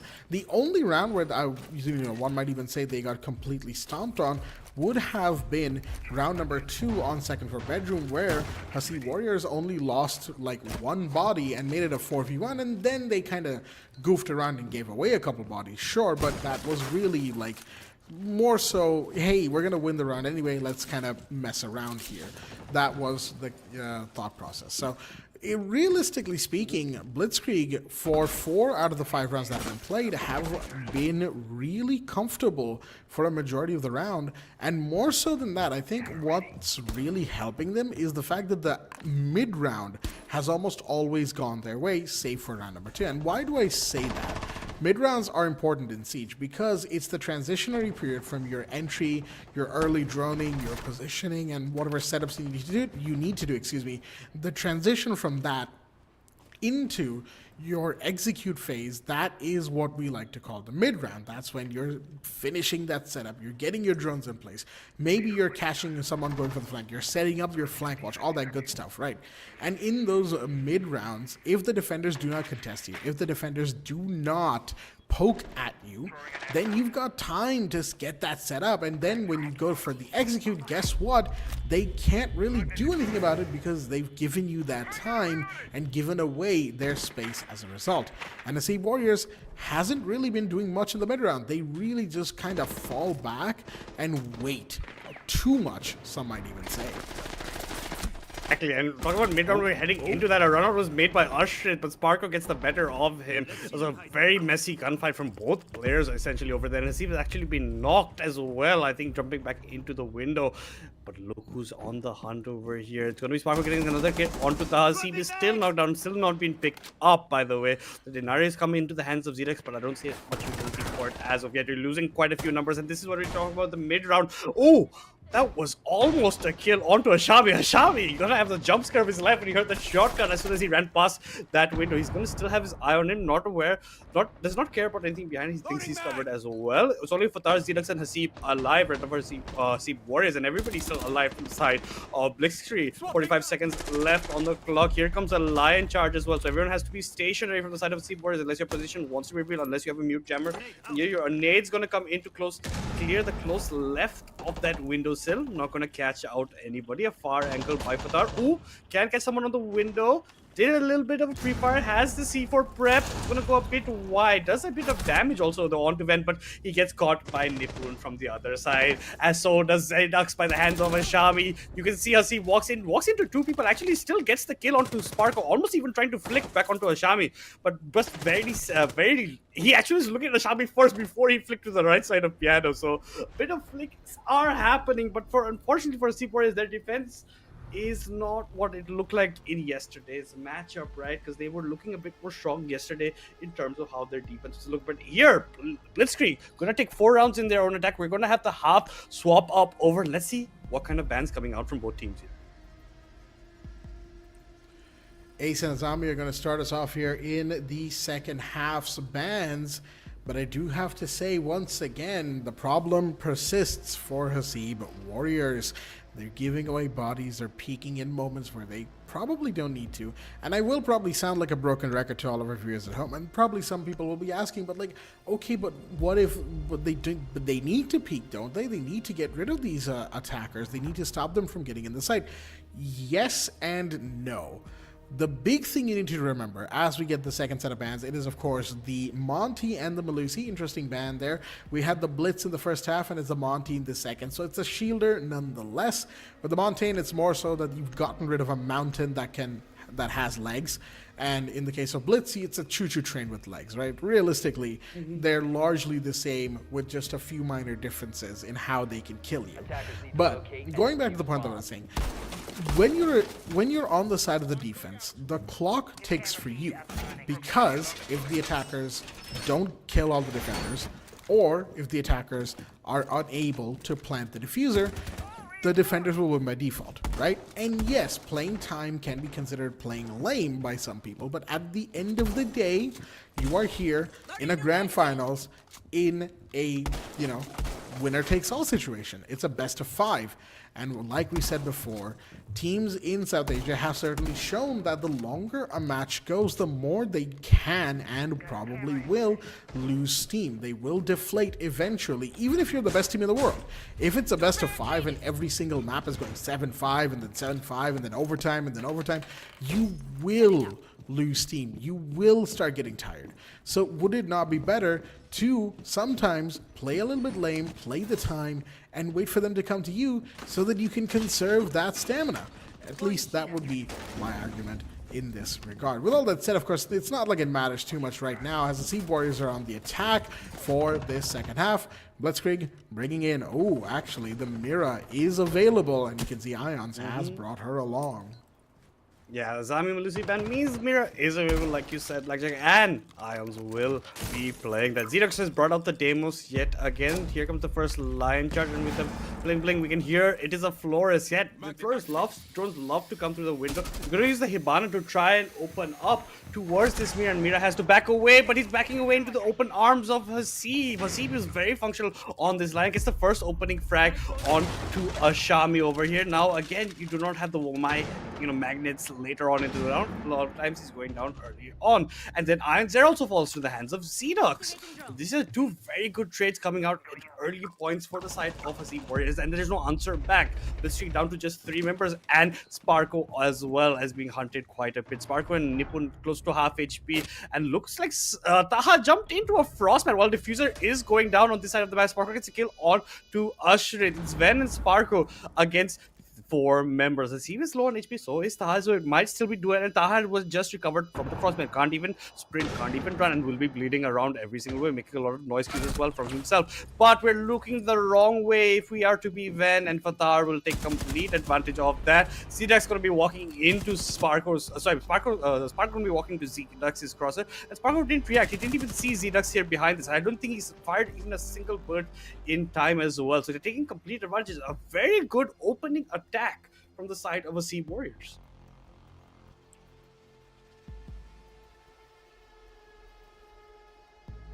I love the way that they played that. Absolutely. From the side of Hasib Warriors, taking the fight to the defenders, taking the initiative, and forcing them out of those corner positions, those key positions. Flush them out, create space, and push them into the line of sight of your fellow attackers. Beautifully done overall. I love the way that they've decided, hey, you know what? They're going to be playing the Mira, right? We've left her unbanned.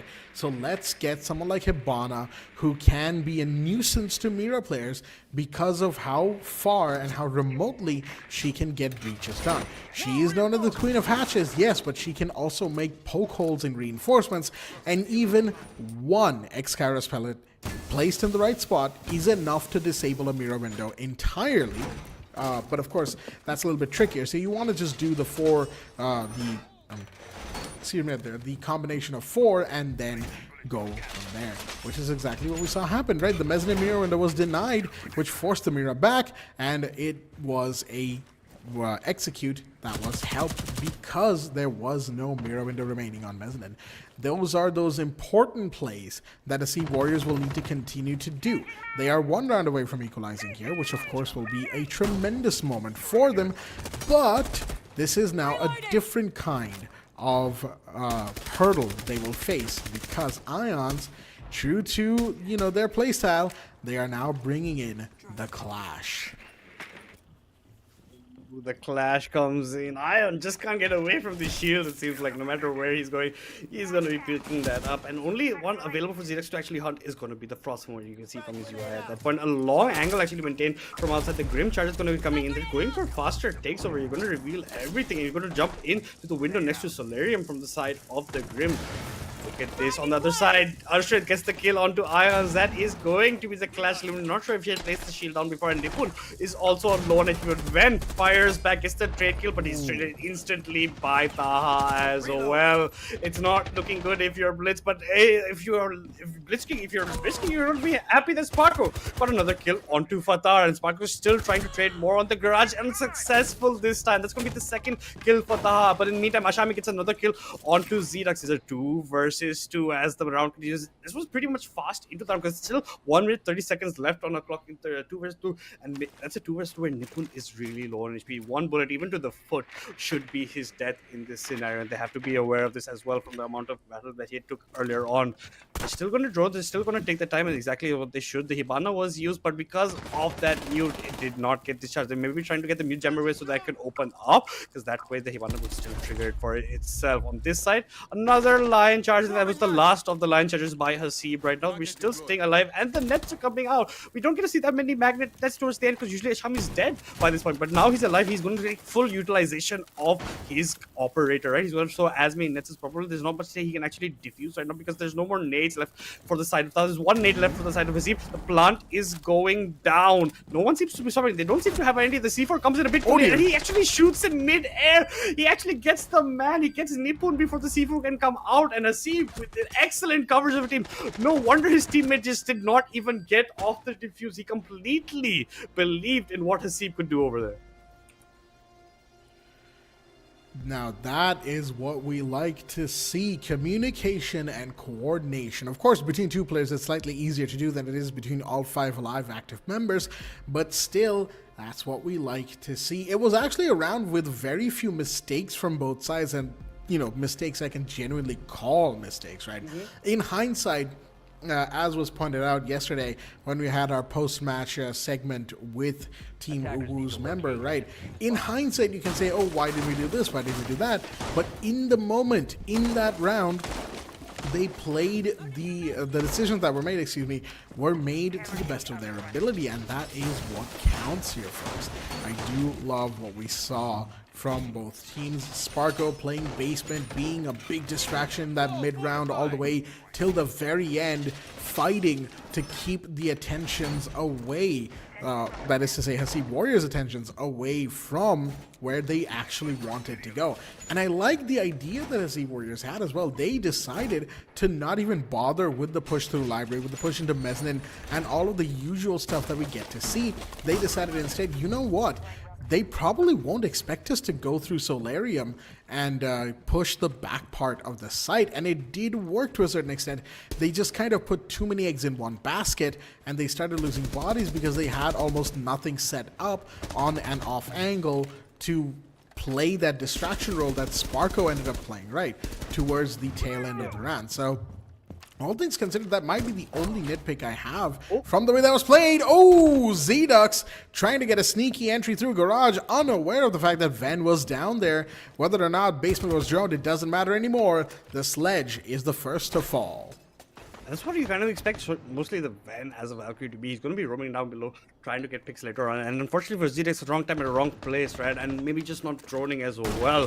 Ven's going to pick up that kill. That's going to be your sledge out of the way pretty early. I think his advantage was to just take the sledge, going for the early picks there. Because you have a ram as well. Not sure why you bring the ram to this side, because it is the 2F side essentially for themselves. It's not going to be that much verticality you need to be playing with. Maybe just for the gun, but even then you can bring in the Ash. But for now, it has been equalized. Ashami has also been taken off the map. So it's a 4 versus 4. Hasib also 50% of HP. Loves bringing out this line, loves playing with it, loves actually the gun, I would say, and he plays it really good effect as well. Iron Zero has brought in the ward in case smokes and flashes were coming out by any chance.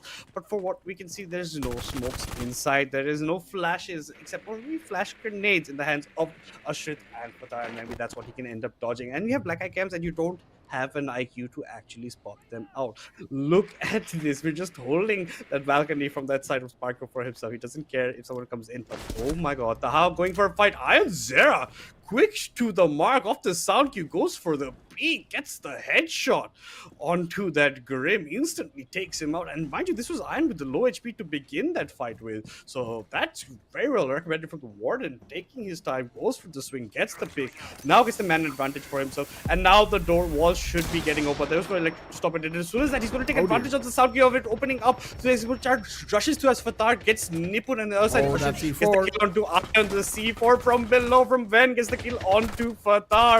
And there in the hallway, you can get a kill onto Sparkle. Sparkle's low HP. Here comes the nade. Sparkle unaware of the hole in the wall on his left over there, just looking forward instead. It's a 2 versus 1. Diffuser hasn't gone down because Fatar was gunned down exactly where he was standing at that point. That was a very good entry from him. I don't know if this Valkyrie should be. She is aware. It's a triple kill from Ven. Good game sense coming to check the piano angle like that. He has to get a quadra if he wants to secure the run for himself. The ram being thrown to provide a sound distraction. I think Ven completely knows that. He's not even looking in that direction. He sees the flash coming out from this side, completely blinded. I don't know if Ashit knows the time's ticking down. Ven just has to play time over here once he hears that. He's still going to go for the fight. I'm not quite sure. We could have just tried to run away, and at the last second, the headshot from Ashrit connects onto the skull of Ven and secures the round for Hasib Warriors. Ashrit is going to be thanking his lucky stars, because for those who saw it, folks, even there was a reaction from the players. That was a hipfire headshot. He hadn't fully ADS'd. A few bullets slipped through before he could ADS and bring that spread under control. But he got the shot anyway. And Ashrit will certainly be feeling ecstatic for it. Round number 9 has just ended, of course, and it's 5-4 to Hasib Warriors.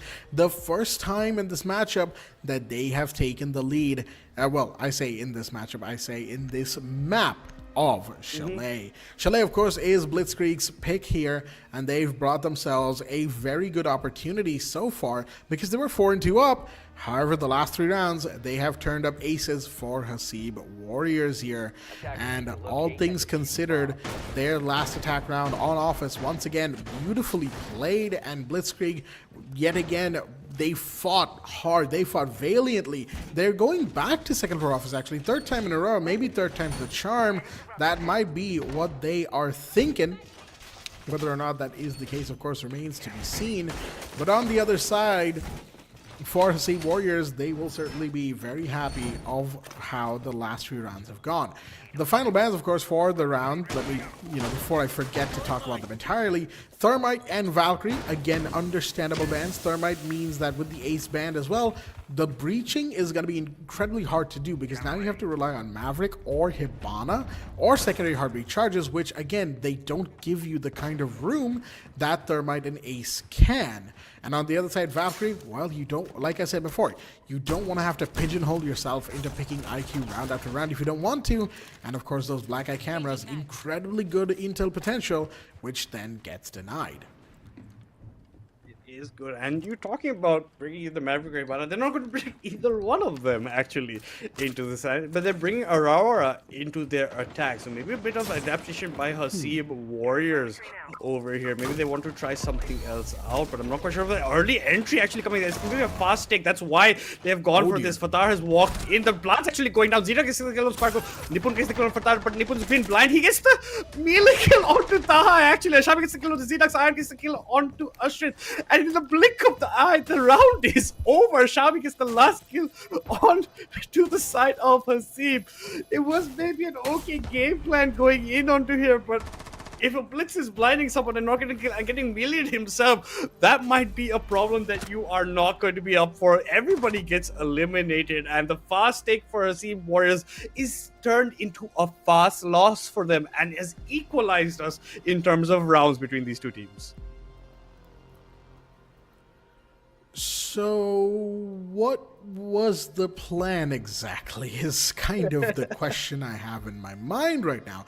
Because they got the Blitz, they got the Lion, they got, your Rower and all that good stuff. And I understand it was probably, rush in there as fast as possible.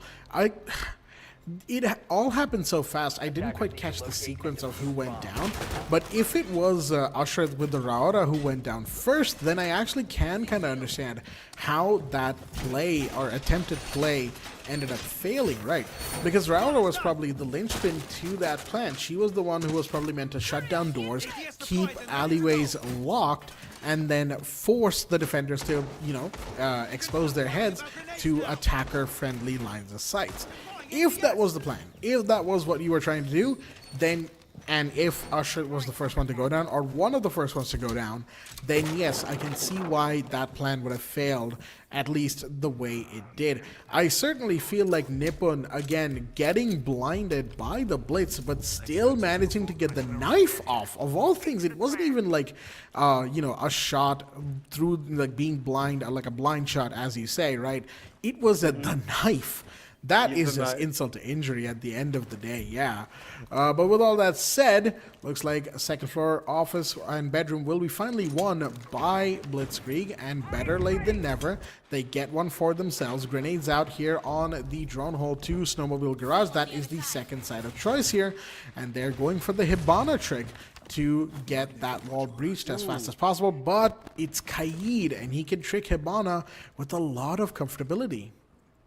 Exactly what you put up. That's pretty much a good counter for it right now. And they did trick it nicely. They prevented. Xenox actually goes down to Ven on some part of the map. That's going to be Jaeger getting the kill on the 2F side. So that's Demos out of the picture. Opening frag for Blitzkrieg in round number 11 right near secured. Sparkle going low. Sparkle going down to the hands of Ashrit as well. So now we've equalized number. Sparkle died towards library stairs actually. So they should know that there should be someone towards blue stairs here. Will they actually go for a peek? But no, I think another rotation might be coming in from the side of Ashrit at that point. 4 versus 4, but I don't think we are going to take any more time. We're actually going to delay it quite a bit because we're playing with the clock over here, and Taha's actually gone for the 0, looking for additional camps for himself. Hasib has that ram, will be looking to get some more verticality for himself, and look at that from between the floorboards. I think they're trying to place a camp for himself from the side of Taha. We have the Brava to actually steal maybe the Kaid as well to allow the Hibana to keep on putting progress. I think you can still spot it up, but look at the verticality. It's been opened up. The rams have been taking the place. 2 of them have already been used. 1 is still left in the pocket of Hasib as well right now. 1 minute left on the clock right now for these two teams, and Blitzkrieg will be praying that nobody gets killed from this verticality. A nice angle actually by Nippon from on top of this table, trying to catch anybody walking into the garage that's now trying to be opened up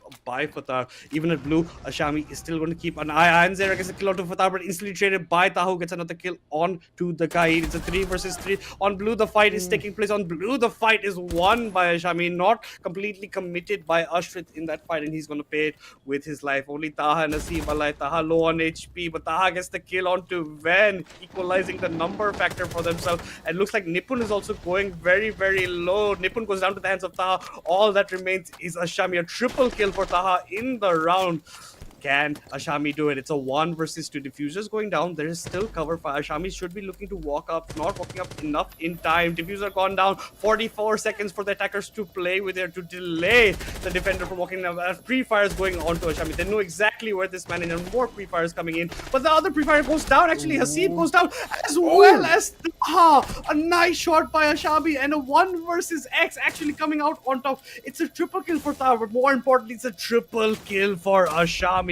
He secures the round for Blitzkrieg, puts them on match point in map 2 on the map that they have selected.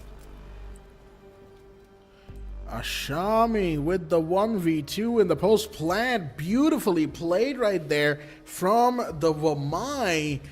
And I'll tell you what, that was certainly quite the play from the Wamai right there. Definitely much needed. Once again, Blitzkrieg pulling themselves out of a hole right there as they will put up map point for themselves. Once again, something they were desperately looking for, given that in the grand scheme of the best of 5 here, they are 0-1 down. Now, with all that, context put into play, I will say Hasib Warriors once again being a little bit antsy right there. Now, I can't necessarily blame them too much this time.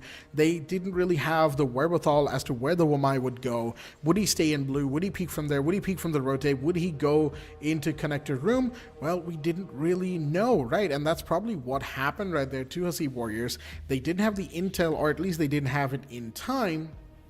And that is why we ended up with the Wamai getting the jump on both of them. They were both also really low on health, right? They had less health than the Wamai, probably combined as well. So it just was a bad place to be in, and they tried to make good with what they had. It just wasn't enough.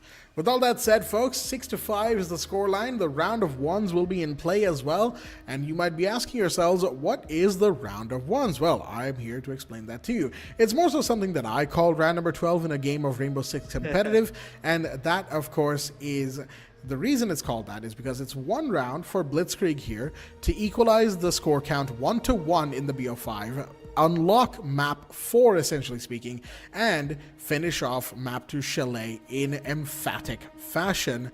But one round is also all that Hasib Warriors needs here to deny that victory and extend this matchup, this map of Chalet, into overtime.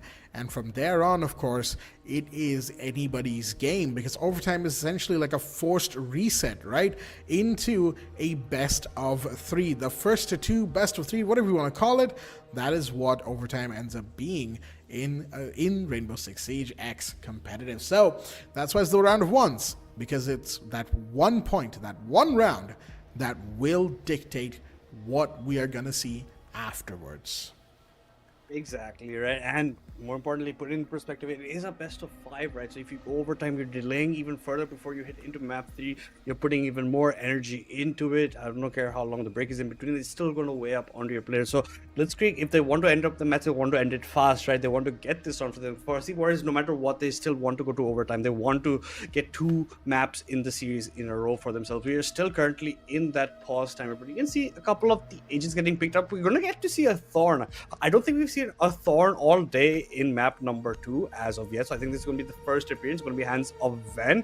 Ashami is going to still continue with the Wamai. He really loves this operator. He really likes to go for opening trades as well. Either he gets traded, either he gets picked, or he gets the pick for himself. That's what they believe in, honestly, from themselves. And they're all going to that 1F site, and Ions will be bringing out the Mira yet again. So we're going to see him pretty much in cover. Sparko really likes playing the Frost. Will be looking for getting some more opening frags for himself, depending on how the scenario has been. He's been a bit more on the quiet end right now, but last round you saw that Ashami, right? That 1 versus 2 clutch coming into play, isolates 1v1s, gets the kills, gets a nice frag to the people, or the creek between the doorway and between the pillar that was being held right there. So nice kills coming in for him as we start this off. The rounds of 1, as Blackjack likes to call it, has begun. Prep phase is over. We've locked in operator. Let's see the attack. From the attack, we have a Hibana, an Ashe, a Brava, a Capitao, and a Flores coming in. That Flores has been getting a lot of utility, and look at Brava. He's already been looking to get some default camps for himself. He can even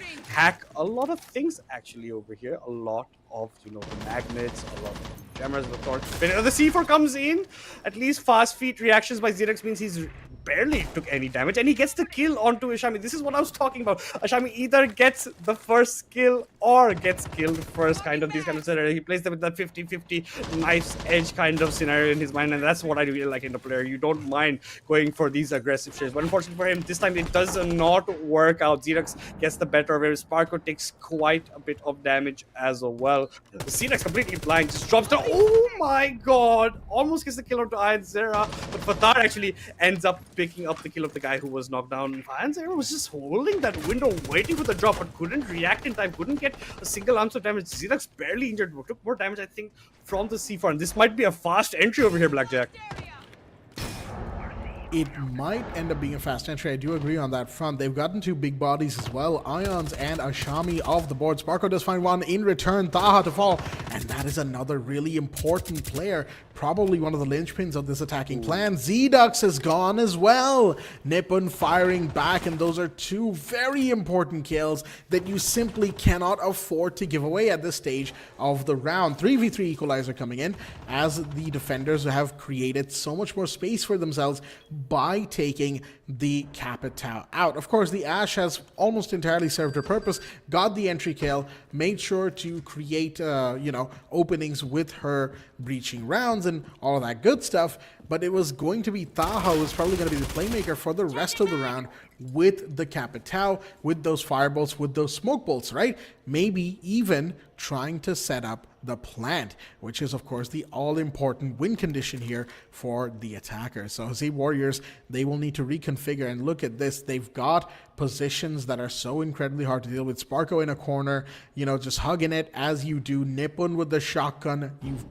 you can't really beat it, and there you go. That's exactly why Fatar wanted to push Mudroom. Nippon had the intuition that, hey, someone might come Mudroom window, and he got the kill. Now Ushrith, he's on the stairs of blue, or top blue, I should say, and he wants to get into the site.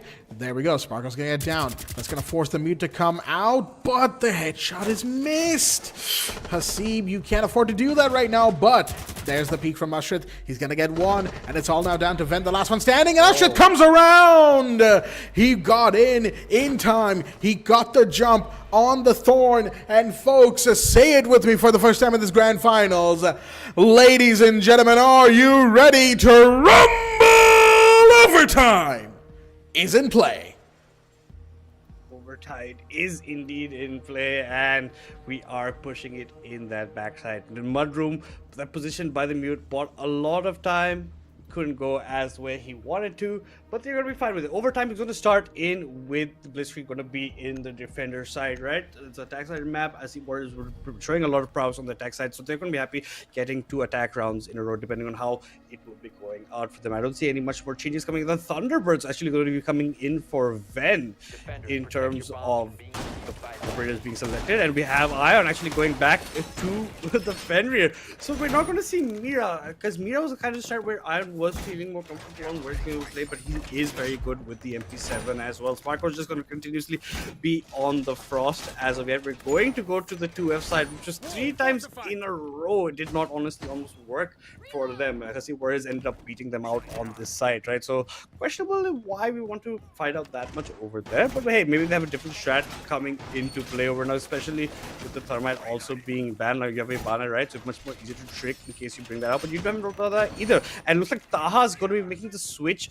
from the Capitao to the Blitz, and there comes in a Grim for Ushrith as well. Z-Dux just permanently loves playing the demos and is kind of a hit and miss with this operator. Yeah, it certainly has been the case, right? Z-Dux on the Deimos, and Deimos just sort of in general is a little bit of a coin toss of an operator, mostly because, like, you can get the death mark, on, one of the defenders, sure, but then at the same time, that gives away your position as well, and it's in a Jackal-style counterping, right? That's kind of the balancing philosophy behind Deimos, because think about it, right? His death mark is essentially pre-patched Lion, but just for one operator, right? Ooh, Z-Dux in the meanwhile, he's going to find a Shami. Yet again, he finds that Wamai and takes him off the board early. That's 2 rounds in a row that a Shami has been the entry kill, and that's twice, I think, it's Z-Dux as well who's been the one finding him. So that is going to be a massive loss, because again, Ashami was 13-7 until the last 2 rounds happened, and now he's 13-9. But with all that said, Ven had taken a bit of damage early on. He's gotten himself healed back up because of the Thunderbird. He is playing those Kona stations really, really good in that regard. In some cases, better utility than Doc, even if I dare say so myself. Maybe not so in terms of the gun that she has, but more so because those Kona stations, they can essentially infinitely heal you. You just have to mind the cooldown. With all that said, minute 30 on the clock, and with the attackers having the body count advantage, no, the C4 toss is a little bit botched. He's going to have to hold it back, and meanwhile, Z-Dux, he's holding first floor. He knows that someone might go for a late flank, someone might go for a play here, and he doesn't want to let them get away with it.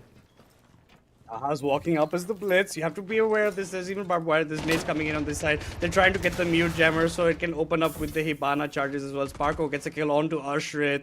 That's an answer back. 4 versus 4 right now as he currently said. But the Hibana's going to open up. The mute has to make the play. Actually does get the knock onto Taha. Taha, I'm not sure where you are choosing to look at the situation. Now it has to be protected by Hasib behind cover. And that's exactly what's going to be happening. But Nipun has to be careful. He's being shot from both angles if he's not careful over there. But Xerax gets the kill onto Nipun. This is exactly what you want from your demos from below the floorboards. He's getting the kill onto that mute. The shotgun not going to be allowed to be played anymore. Fenrir should be the next target selection from Xerax. He's looking for a long angle. Gets the kill onto Ven.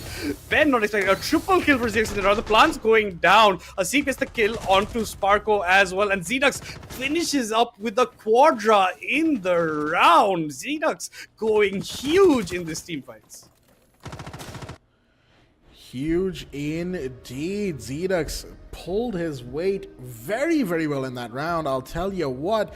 And that, of course, is going to allow Hasib Warriors once again a beautiful lead here, 7-6 at the very tail end of this map. Chalet is proving to be the battlegrounds between these two teams, and it's certainly been an all-out free fire between them as they have taken body after body, scalp after scalp, and they are looking to get one more. Now, of course, Chalet, as a lot of people have seen so far, has been very attacker-sided.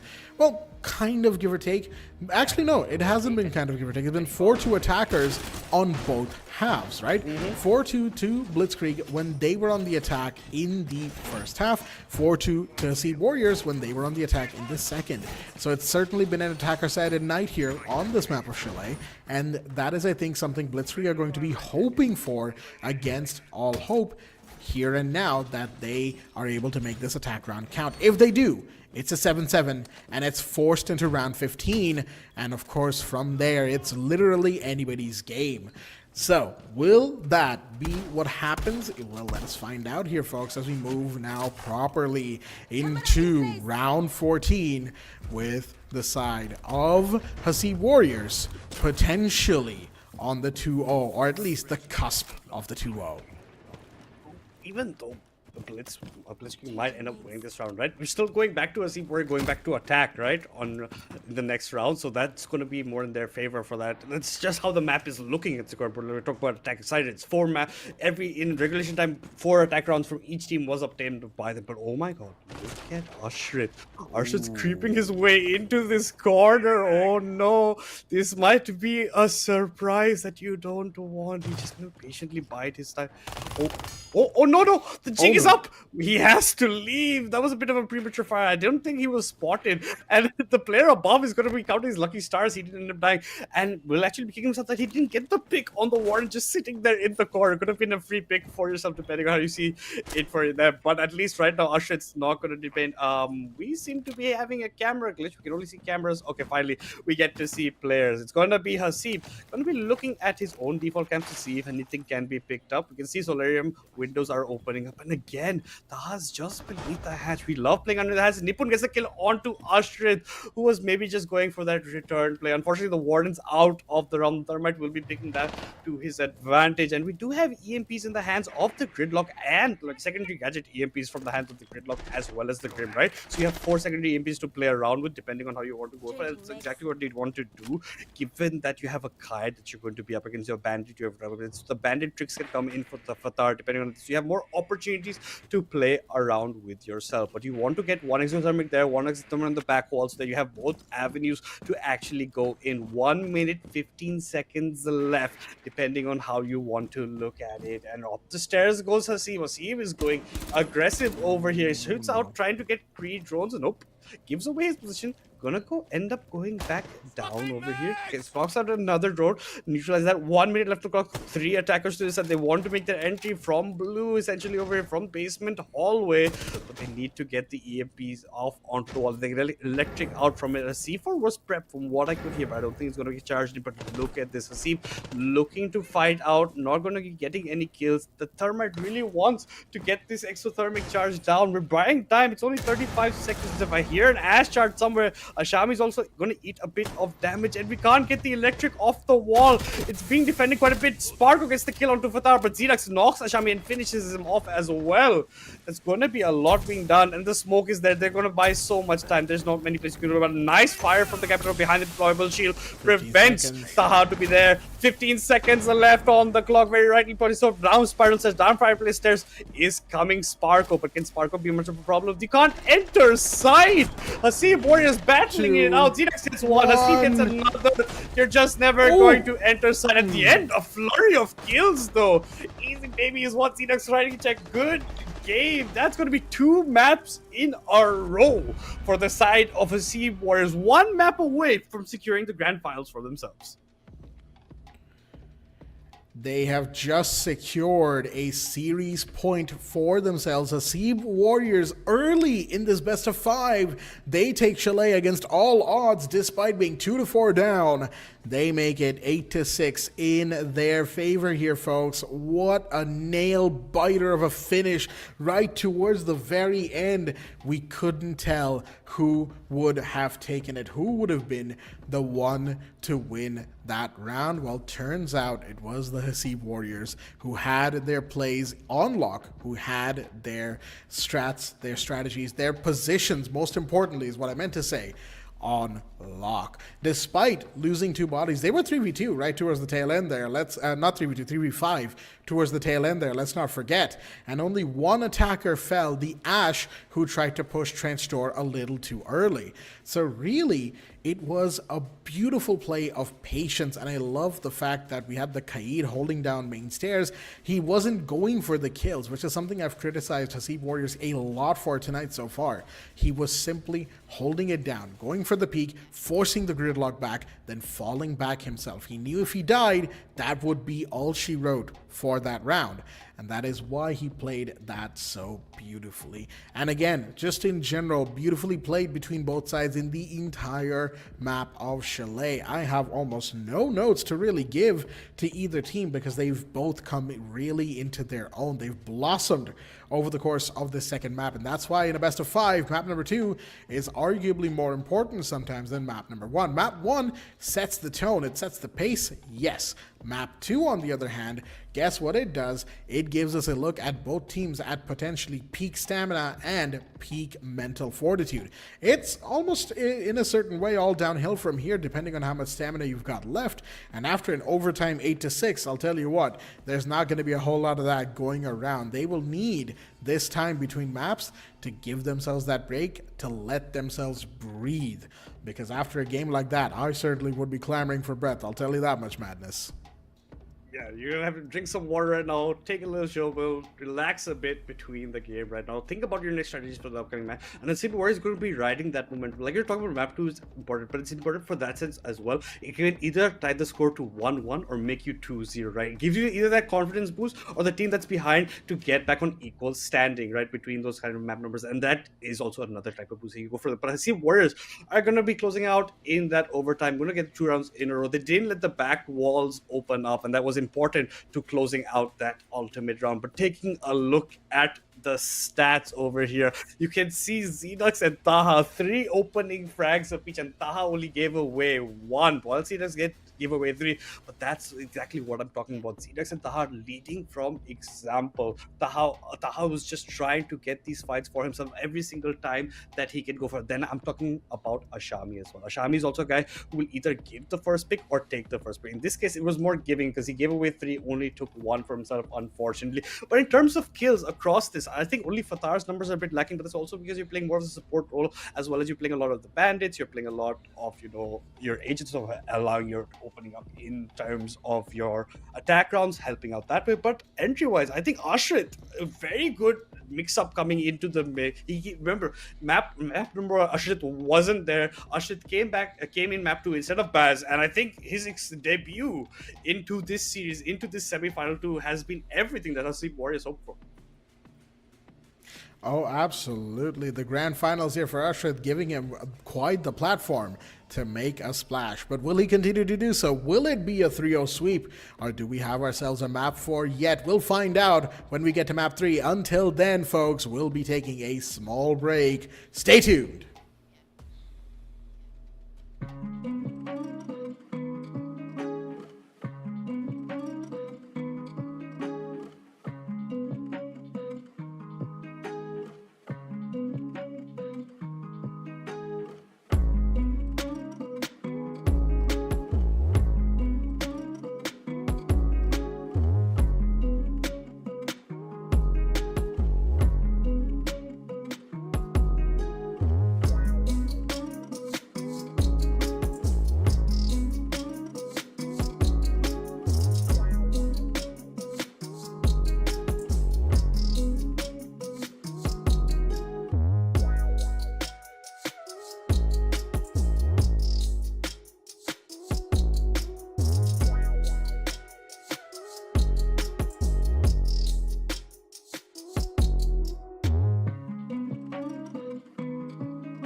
bad.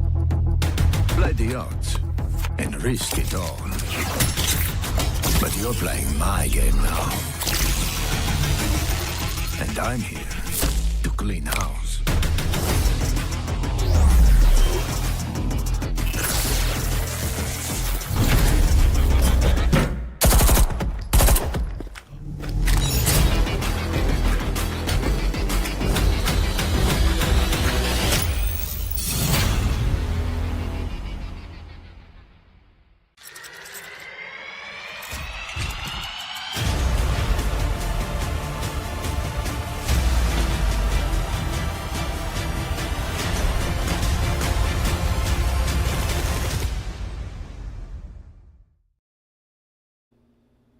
Alrighty then, ladies and gentlemen, welcome back once again to the South Asia Elite Community Series for Rainbow Six Siege X here at Fragnation in partnership with Ubisoft. I'm your host, Blackjack. Joining me once again is my co-host, Madness, as we are back for this grand finals of qualifier number 1. That is correct. It's a best of 5, folks.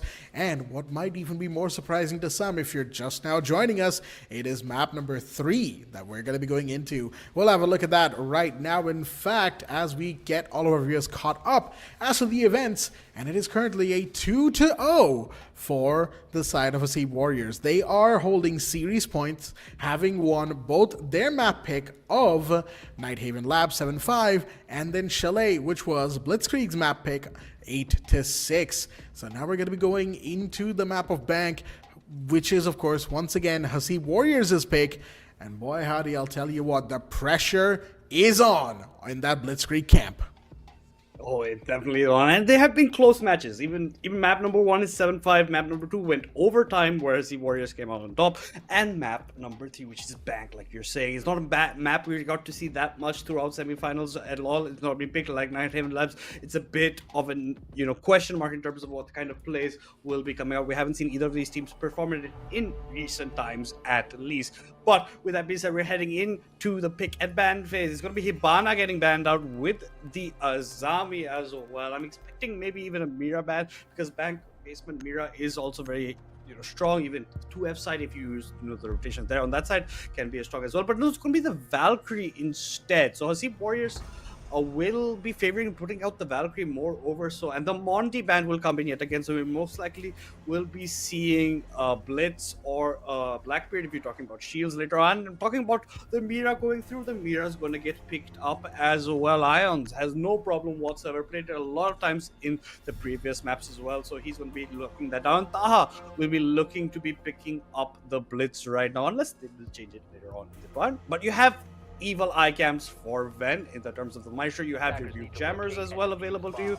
We're going to be going 2F to begin the day over here. The castle also provides a whole lot of utility in terms of importance. You can castle off some of these windows for yourself. Talks about how you want to be going for your piece, because this is a map of a lot of long angles, especially the 2F floor. You can get it from the skyline, you can get it from outside, rappelling on the big sides walls. You can do a lot depending on how you want to play it. And instead of bringing up Wamai, we're choosing to bring in a Jaeger for a Sparko over there.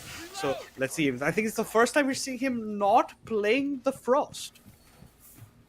It has certainly been a hot minute since we've seen Sparko not playing the Frost. I do agree with that.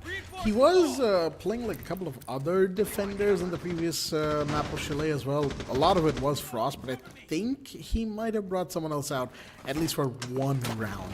Whether or not that is the case, Sparko looks like he might have even gone for a spawn peek. He's taken a ton of damage already, getting a little bit uncomfortably close to half HP, so he's just got to fall back, whatever he was doing, and stay safe is the main thing. Now, in terms of operator picks, actually, I do have another observation here. We have an operator we almost rarely ever see, that being the Sense from Baz. Now, Sense, of course, is a very interesting case. Granny goes out. That's going to deny the Maestro Evil Eye on the main, reception, main lobby, Now, talking about Sense for just a hot minute. Operator, right? You don't necessarily... Okay, excuse me, I had a little bit of an internet hiccup on my end. But yeah, no, what I was saying is, like, Sense is a very interesting operator because while, yes, their, you know, gadget does allow for those light walls to be put into play, well, never mind. Zedex is just not going to let me talk about this right now. He's going to get a double kill to start things off, and that's Ven and Ashami. Ven is the big one here. Sparkle's going to fall. Taha picks up a double of his own. Wait a minute. Blitzkrieg just completely falling by the wayside as they have been found, caught, and a flawless round to start things off. My goodness. Hasib Warriors, they are making a statement. They are making a statement indeed. I was liking to hear about the Sense stuff and everything, but no, they just don't give you a chance. They're just gonna go ham into the fights. They take everything and maybe some even more flawless round to start off the attack of map 3 for them. And more importantly, talk about Sense, more talk about the player Baz. Baz has come back into rotation. Baz had been sent out for map number 2. That's where the side of Ashrit had come in. But for map number 3, Baz is going to be making a reappearance and still will be looking to be holding on to Sense from what it seems, especially if we are going back to 2F, and we are going to go back to 2F. And talking about changes in operators in defense, we are going to be pulling in an Echo as well this time for Ven. So no longer the cams, no longer the evil eyes available, but you will have the Echo drones, which I would say prevents a lot, especially Echoes when you play offside. It's a lot that you can play around. You're going to have this pretty standard setup from what I can see. You're going to have the mirror we set up over there. We're going to have some changes coming in. We might even have a Kali coming into the hands of Baz from what the setups are going to be looking like, and it looks like Hasib wants to be changing over to the Blackbeard that he really does end up like playing quite a bit. He is one of the prominent players with the shield for himself along with Taha, so that's the way Taha actually who's going to be picking up the Sense for himself in this one. So they really like the Sense pickup. I think they have some plans according to it. When you get into sight from the window, you Sense, use your gadgets, you block off, you know, the lines of sight, you get into the side, you get the plants up depending on it, and that's why I think you have the Echo, which will provide so much utilization later on. I do like the Echo pick. I'm going to have to level with you here because, of course, the Maestro is a fantastic operator. Don't get me wrong. That 80 round box mag on that LMG is invaluable compared to Echo's MP5 SD, which is a more traditional SMG by all regards. But at the same time, those Echo drones are very mobile. They are able to access places that Maestro's Evil Eye cannot and give you active intel in more places than not. So it really is a trade-off of whether or not you want active mobile utility or you want static utility with the opportunity to damage in 3-2 smokes. But never mind, Zedux is starting things off. He's going to find Ions, who is, of course, the Mira, and that's going to be Ions shut down early yet again for the second round in a row. Interesting use of the ace here. He's going to go on the long rappel outside of garage ramp, and he's going to open up that side wall that overlooks the entire hallway. That's probably where the Kali is now going to be sitting, right? Because this is such a strong angle to hold. You're denying the hallway. Fatar has just gotten a Shami, and now suddenly it's a 5v3 with Hasib Warriors in a good spot once again. Yeah, and that's the rotation of Fatar roaming around, gets another pick from that side after opening up the wall. Sparkle gets the kill onto Xerax. The Echo drones are now... Finally, the walls actually do end up opening from the Selma charges. Now there's a long angle, and that's exactly what Baz does. He gets the kill onto Sparkle, not aware of that. Hasib gets a kill onto Nipun, only Ven alive. And as an Echo in the last scenario, there's not much you can do. And I think he's holed up an elevator. They kind of know his position. A bit suspicious. Baz is still holding the angles. There's not many places Ven can honestly go. He has his drone, but the plant has gone down. He's being held from two separate places.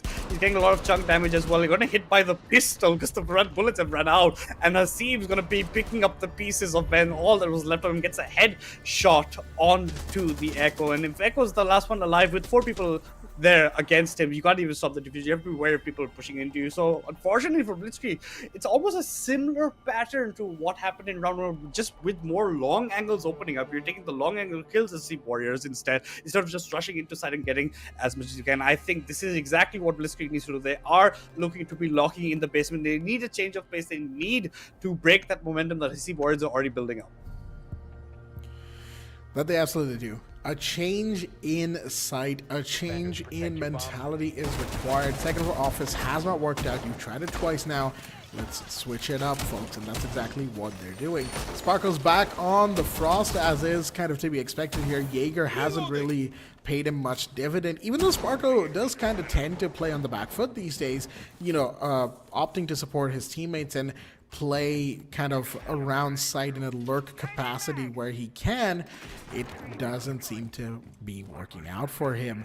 The Jaeger, who is just generally a more aggressive operator than the Frost is, right? Mira, of course, still available. Ion's bringing in those black mirrors, as is to be expected, but I do once again want to point out the fact that while we have all that kind of being set up, we have a very interesting attacker pick here, because Fatar's gotten the Ying, we've got the Kali from Baz, we've got Brava to deal with the Aruni Gates, and of course the Kaid Electro Claws. We've got the Blackbeard once again, and Zedek's bringing in the Grim to round everything out, and I say his name and he kills Ions. What is happening this time? Map number 3, Ions has not caught a singular break right now, as we have someone with the DMR. That's Nippon coming up the blue stairs, position given away of the Blackbeard. A lot of pre-fire through that fire extinguisher smoke right now. Ven's taking damage, as we have Sparko on top floor trying to potentially get a flank or something going. Ven, the Goyo towards mid stairs, has been hit up quite a bit. The hatches have already been taken care of. My goodness, the speed and efficiency of Hasib Warriors right now is certainly to be striven for. As the Frost, well, Sparko is going to put down an off-site, off-kilter Frost mat. Whether or not that works, of course, is anybody's guess, but right now, I will say this much. Hasib Warriors, they were bleeding. Taha does fall, though, as Nippon manages to get a clap back. Yeah, Taha kind of in two minds of which way his crosshair.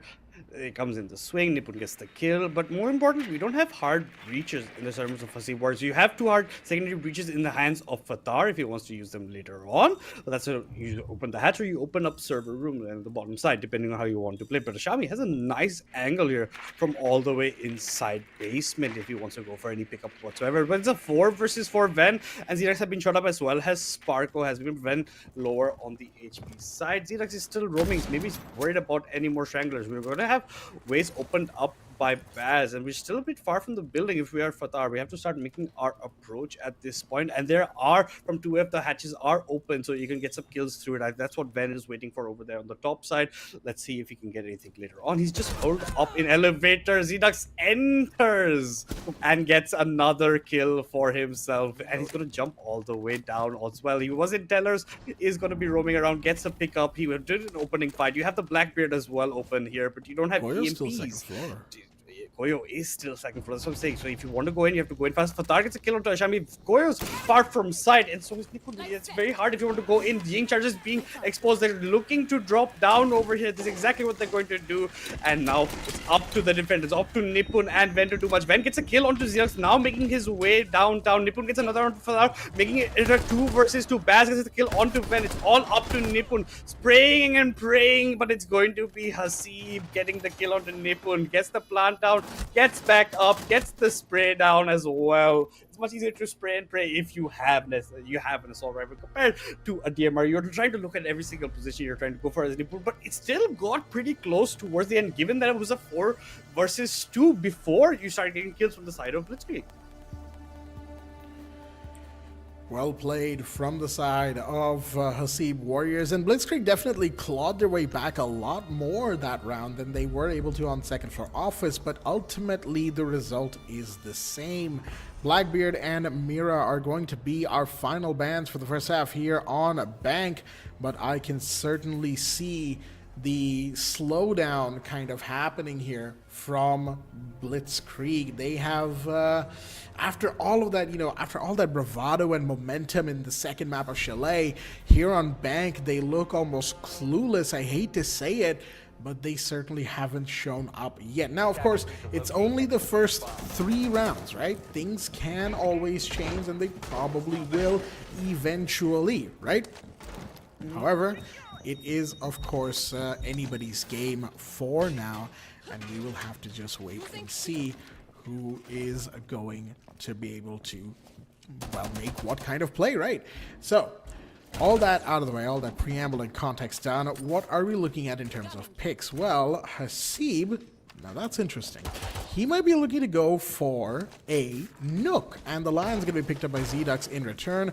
Osa being brought in by Baz. Now that's a pick we haven't seen in a hot minute. Osa, a very, very dependable operator because she gets 2 deployable shields that you can just put down wherever, much like a defender would, but that's your main gadget as an attacker. So, and given the fact that they're bulletproof, of course, you can sit behind them, especially if you've baited out things like the C4s and impact grenades, excuse me, and that allows you to really play around with a defender who really just can't do anything if that Osa shield is not denied early on.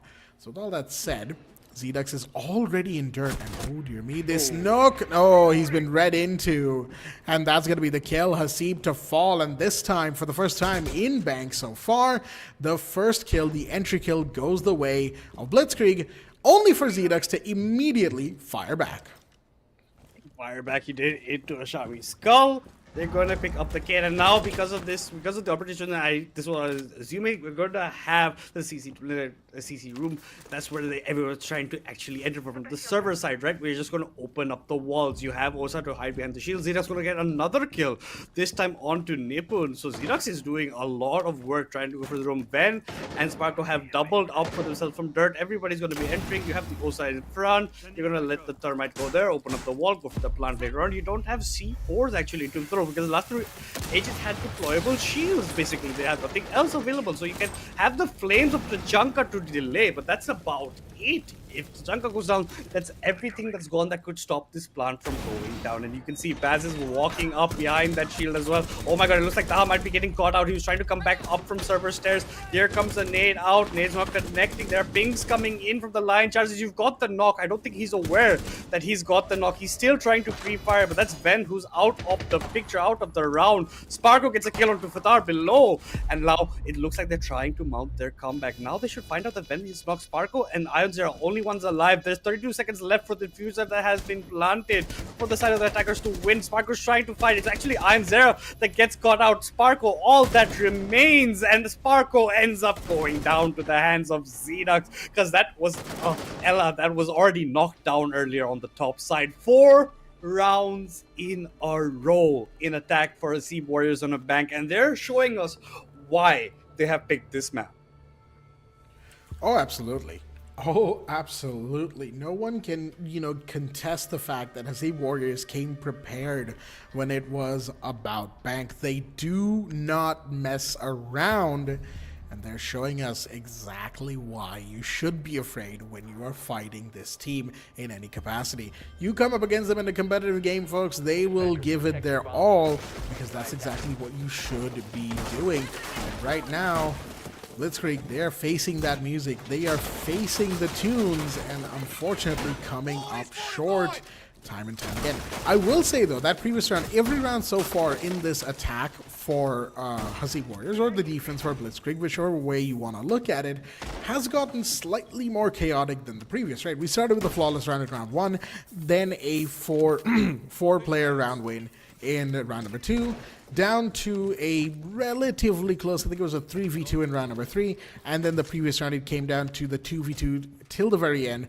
And I say 2v2 because, of course, Ven the Ella was down on first floor, right? Basically taking her out of the equation. So it's kind of gotten closer and closer as Blitzkrieg has kind of understood what it is that Hasib Warriors have been bringing out and how they've been playing the map. But at the end of the day, those minutiae, those nuances of each round won't really matter too much, because the final score will still say 4-0. The final statistics will still say that Ions was 0-4 down going into round number 5, that Ashami similarly 0-4 down. And on the other side, of course, Hasib 3-1, Fatar 2-2, Baz 4-0. So it's really just a case of whatever you're learning, Blitzkrieg, you now need to put that into use. As in the meanwhile, round number 5, we've already got a push into garage happening, and it's a fuse shield. Not something you see every day. It is not, and Hasib is feeling himself bring that up. And we also do have, you know, the solace in the hands of Ashabi, especially at this point, right? And it looks like they brought a Thermite yet again, but I do not see any EMPs, not even the secondary ones for themselves. So I'm not sure how they want to deal with this guy at the end of the day, but they're looking to be taking this basement for the garage part for themselves. Here comes a lion charge. Nobody's moving whatsoever. We're just going to keep stationary. No one's going to get caught. Look at Baz. He has a nice angle. He knows exactly where Solace is. You know, Solace is stuck in the corner.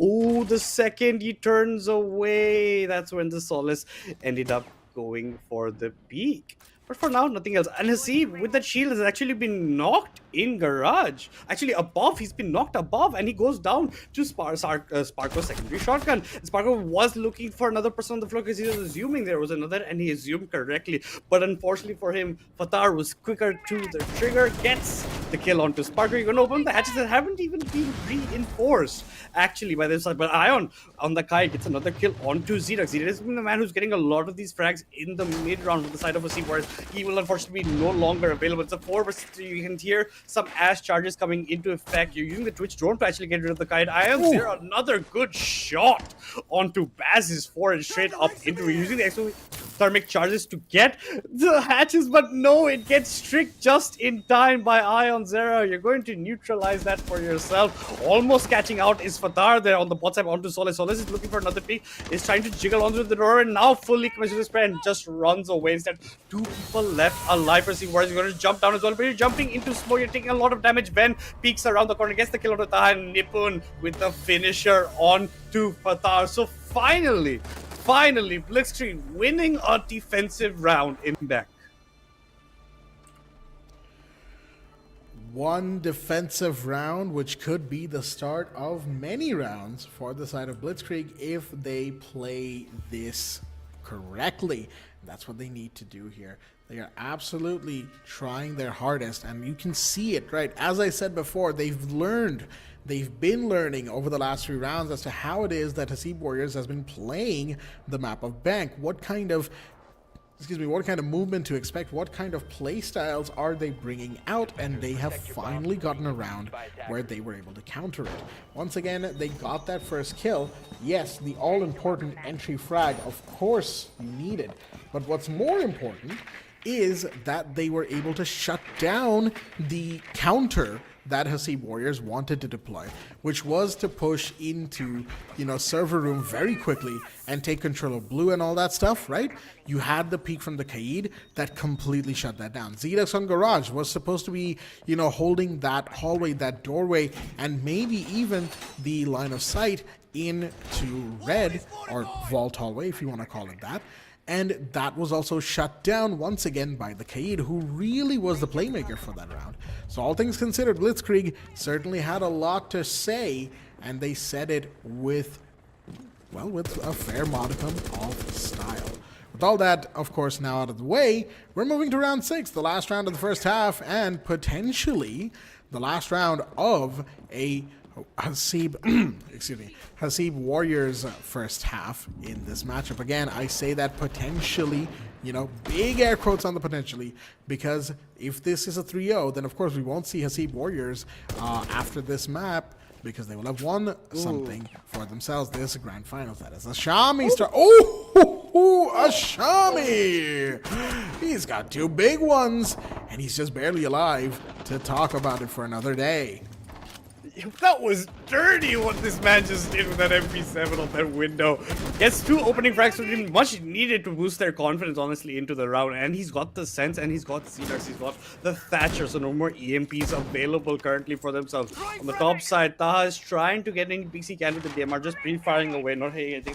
But yeah, talk about a shot. Oh, this is well down from the skyline. I don't know if you can catch out anybody. You are trying to go for those kind of people, because there's a clash actually on the window where Taha is currently studying. So if they can get page onto him, that could be a nice kill. But no, from the skyline, we go back up to the rooftop. We're going to come up to a separate place. We're going to maybe 2 versus 1 this clash, essentially, trying to get different kind of angles. And instead, Lion's gone up top, and now you can actually go for more peaks. And maybe another rappel from the skyline is exactly what's going to happen. Taha has triggered the Lion scanner, but yeah, this Clash going to run away. He knows because of the line scanner, he's probably going for the peaks for themselves. You're going to use a soft breach as well as the Ace Salmas for yourself, but that was the Clash getting completely finished like we were talking about. Unfortunately, he has bought a lot of time for his team because there's only 1 minute left on the clock, right? You're now finally getting the walls open, but Nipun has something to say about that. Nipun gets another pick, and this time it's on to Taha. So both the FP7 is doing a lot, but talking about that, the Fathar gets the trade kill onto Nipun. It's a 3 versus 2, and that make that a 3 versus 1. Fathar gets caught trying to sprint across, not very advised over. Then Ashami closing out the round, getting himself a triple kill with the final kill onto Hasib over here. They played the stall utility very well right there, Blitzkrieg. And they definitely needed to do that. Again, 2 rounds, 2 very important rounds, as they have gotten a little bit of momentum, taken some of it away from Hasib Warriors, and given themselves a little breather, right? They're not going to be all the way down in a 0-6 just yet. It's not all out and all hopeless. There is still hope. There is still a fighting chance. With that said, we're going to be moving into the second half here, and the first bans for the second half, of course, are going to come out before round number 7 starts. To start us off, we're going to be seeing the Mira and the Hibana banned, understandably so. The Queen of Hatches is incredibly effective on Bank. That's why you want to get rid of her. And on the other side, of course, Mira, we just saw how deadly she can be for those first 3 rounds. Even if those first 3 rounds weren't really going Blitzkrieg's way, the Mira was still there. Those Black Mirrors were still being as much of a nuisance as they could be given the situation they were in. But the idea is still there, right? You just don't want to deal with it, especially given how informed Hasib Warriors look right now. And on the other side, of course, we have the Azami ban, industry standard, and Grim to follow it up, again denying that intel potential for the attackers.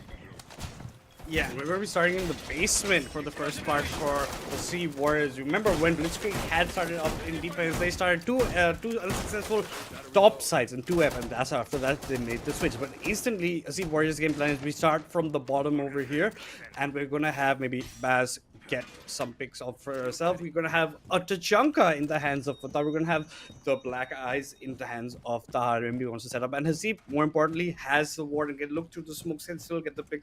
And if I'm seeing the picks correctly from the side of Blitzkrieg right now, if we're bringing in the Thermite, we're bringing in the Thatcher, this is going to definitely be a server take with the Shami going for the roams on that Deimos for himself. Sparko even has the Jackal to hunt down roamers as well. So there's going to be a double team up of the Deimos and Jackal up, both tracking operators for yourself over them, then price. But in the meantime, Nipun and Ion will be probably just heading towards server for themselves in the meantime over there. But as the run signs, we have nothing of, so we're just shooting default cameras at the point, maybe getting the glass away from the skyline. We're looking but not finding anything. Finally, drones coming out from Nipun to secure areas. We're not going to have much of a garage presence if we're going to be as the boards. We're probably going to have just a Black Eye watching it over. We have a deployable shield in server staircase, right?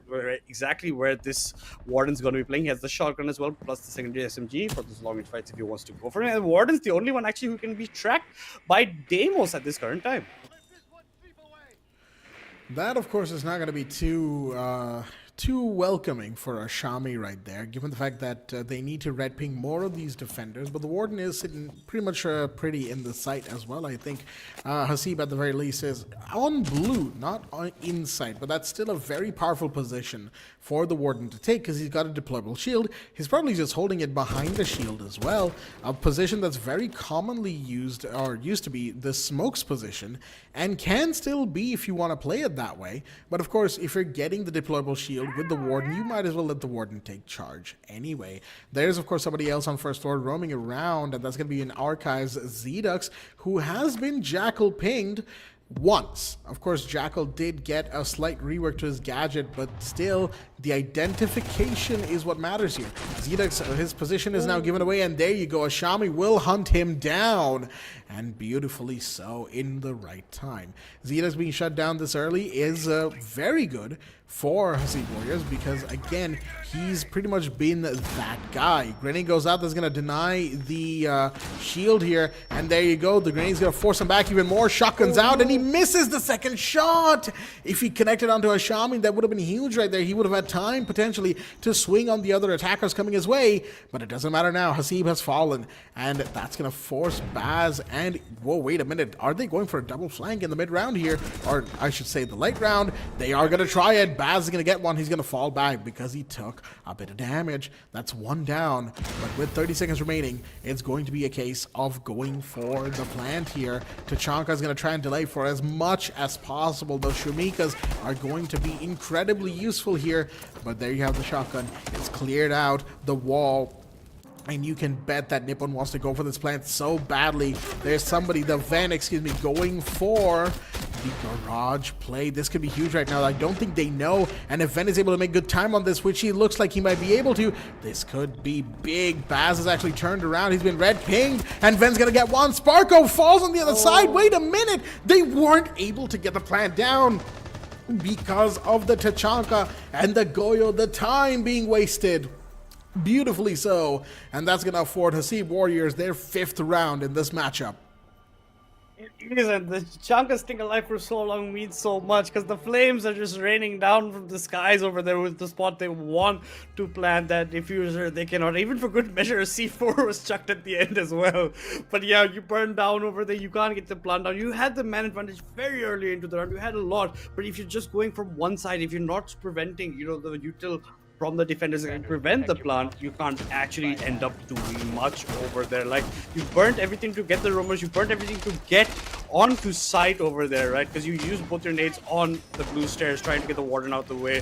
You used a lot to try and get the Goyo who's sitting inside open area, inside of staff room, and you still get the kill on him. But after that, there's just no plant. You can't do anything. The whole game, as the attackers, you're trying to get the plant on. You can't get the plant on, you're going to go down. You buy time. That's exactly what Hasib Warriors did. That's kind of what their operators was kind of set up to do as well. Like, you have the Tachanka exactly for that reason. They played it to perfection, I would say, towards the end part, and the plant doesn't go. Hasib Warriors gets around 5 rounds to their name, 2 only to Blitzkrieg as of now, and unfortunately for them, their attack didn't start off the same way that Hasib Warriors did. Now, back to 2F. We're not having that many changes in operators. We're going to have a Shami back again on the Deimos. We're going to have Sparko. This time, it's not the Jackal going to be going onto the Ash. Nippon's got the Ace. We have the Thatcher in for Ions. Talking about the defense, though, Fatar now being the one who actually has the Warden to him. Baz has the Mute. We have a Wamai. We have a Valkyrie. And we have a Lucy present. But already Baz gets a kill onto Ben and gets another onto Ions. Sparko, what has just happened? That was a run out and a half that Baz just went for, got a triple kill before the trade came in, and I am at a complete loss of words about what just happened here, Blackjack. We are now protected. Hamana, what?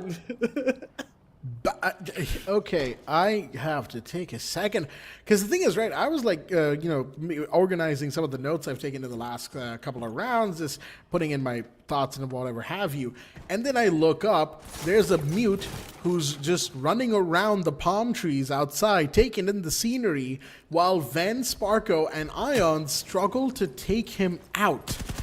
That was an exchange and a half, and I don't think anything could have prepared me for this. It's too early for this. I'm going to be honest with you. Just for context, folks, where I live right now, it is 11:04 a.m.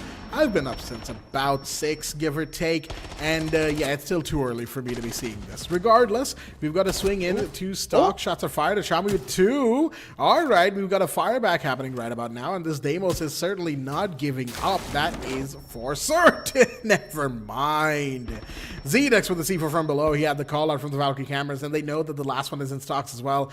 Nippon with the AK-12 is going to be trying to do what he can. It's a 1v2. It's definitely doable, and he knows kind of the positions of where these final 2 defenders are. He's out by vending machine right now, just kind of holding this exterior, I say exterior, just off-site hallway by janitor. And he's going to try and play this about as safe as he can, right? 40 seconds is a lot of time for a 1v2 to actually happen. So all he needs to do is take his time, try to get some intel going. Maybe if he has a drone, which he actually does, use that drone to his advantage. He's taking a bit of damage right now. The Valkyrie knows where he is, and position is given away. And there you go. Taha will come around, find Nippon. And that, folks, is going to take us to 6 rounds in favor of Hasib Warriors. And, folks, you know what that means? That is series point now for this team, 6-2. At point, series point, everything on the line for Blitzkrieg to try and mount what seems like just keeps on becoming a bigger mountain to climb. The distance is just widening between them and Hasib Warriors. Hasib Warriors getting round after round after round, and Blitzkrieg only managed 2 during their own defense, right? So it didn't look like a good start. Just being back. Mind you guys, Bank is the map pick of Hasib Warriors, so there's a reason they're showing so much prowess on this map. They've opted for the Teller Office and Archive side, given that they've already just successfully defended basement, successfully defended 2F. The basement got iffy towards the end, but hey, that's what the chunk is for, and it looks like Baz is going to be bringing out the Vigil. I think they're just going to have a bit of fun with it at this point. The Baz bring out Vigil. Fatar is going back to the Thunderbird. Taha has the Kite especially as well, and we have the Black Eye Cams from Z-Dux, and it especially proved useful last time because of that below ground C4. This might have been no matter what, but from the side of Blitzkrieg, we're going for maybe similar operators. We're going to be bringing the Ace, the Thatcher, and the Jackal, but we might have Ion switching in over to his signature Blitz later on. Ashami is going to be still on the Deimos, and Vent actually made the switch up to a Twitch. That Twitch is pretty much going to be their only avenue. If the switch from the Thatcher happens to the Blitz, like the Twitch is the only thing that can get these Skyads at this point.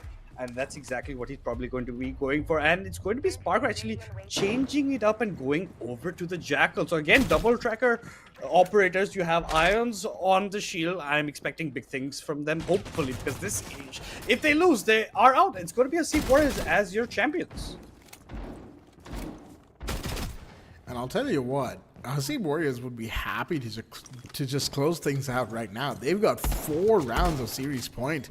That's a lot of comfortability, folks. Let's not forget. Because like you can lose 1 round, you can lose 2 even, and you'd still be in a tremendously advantageous position and putting so much pressure on your opponents as a result. So as it stands right now, Hasib Warriors has everything to lose and not a lot to gain at the same time. Tha's gonna be down, interestingly enough. He was on 2nd floor here.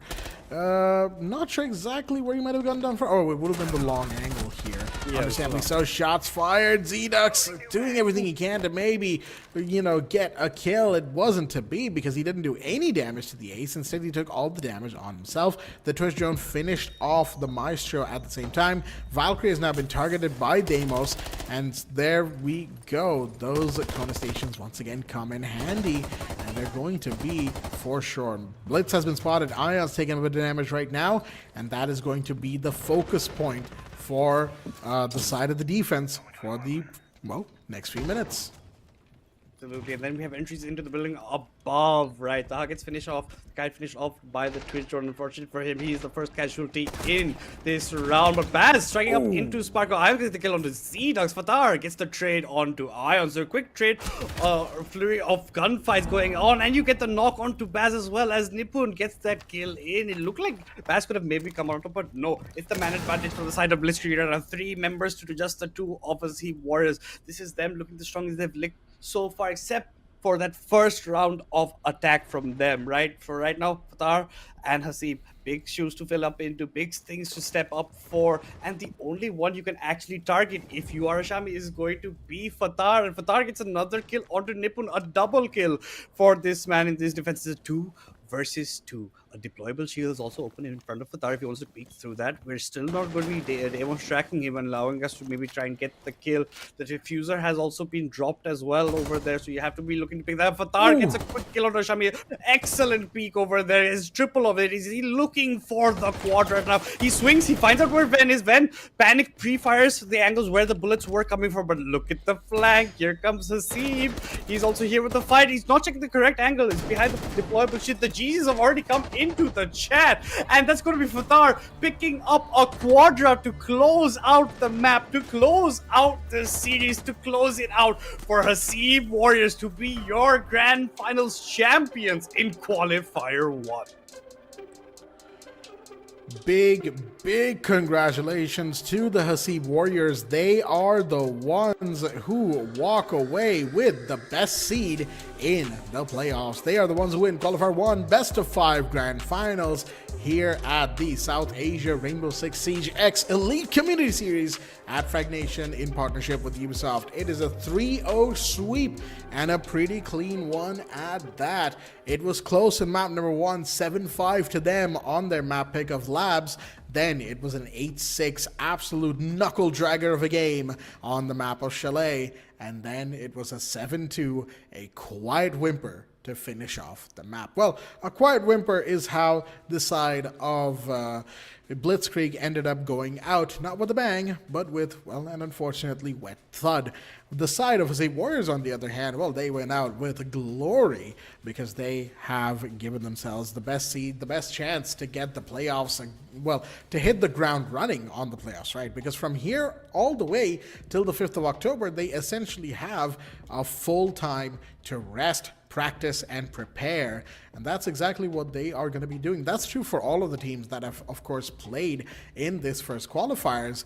But for Hasib Warriors, that's truer than most because they will be carrying this momentum into the playoffs, and that will matter tremendously when we do get to that. But, you know, that's kind of future talk of nearly a whole month in the future for that matter. So let's not worry about that too much. We'll worry more so about the stats, the numbers, and then potentially getting one of the players from the winning team or the losing team, depends.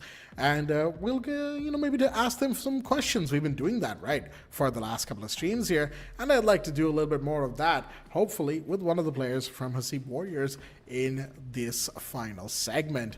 But I gotta say, all things considered, given how it goes, given how this entire matchup went, Hasib Warriors definitely showed a lot of improvement, a lot of adaptation, and they even started cleaning up on the mistakes that they were making in map number 1 that we did point out a lot. So all things considered, great plays from them. And to Blitzkrieg, I mean, yes, you did lose the grand finals here, and it was a bit demoralizing to go down 0-3, but take heart, second place is not anything to scoff at.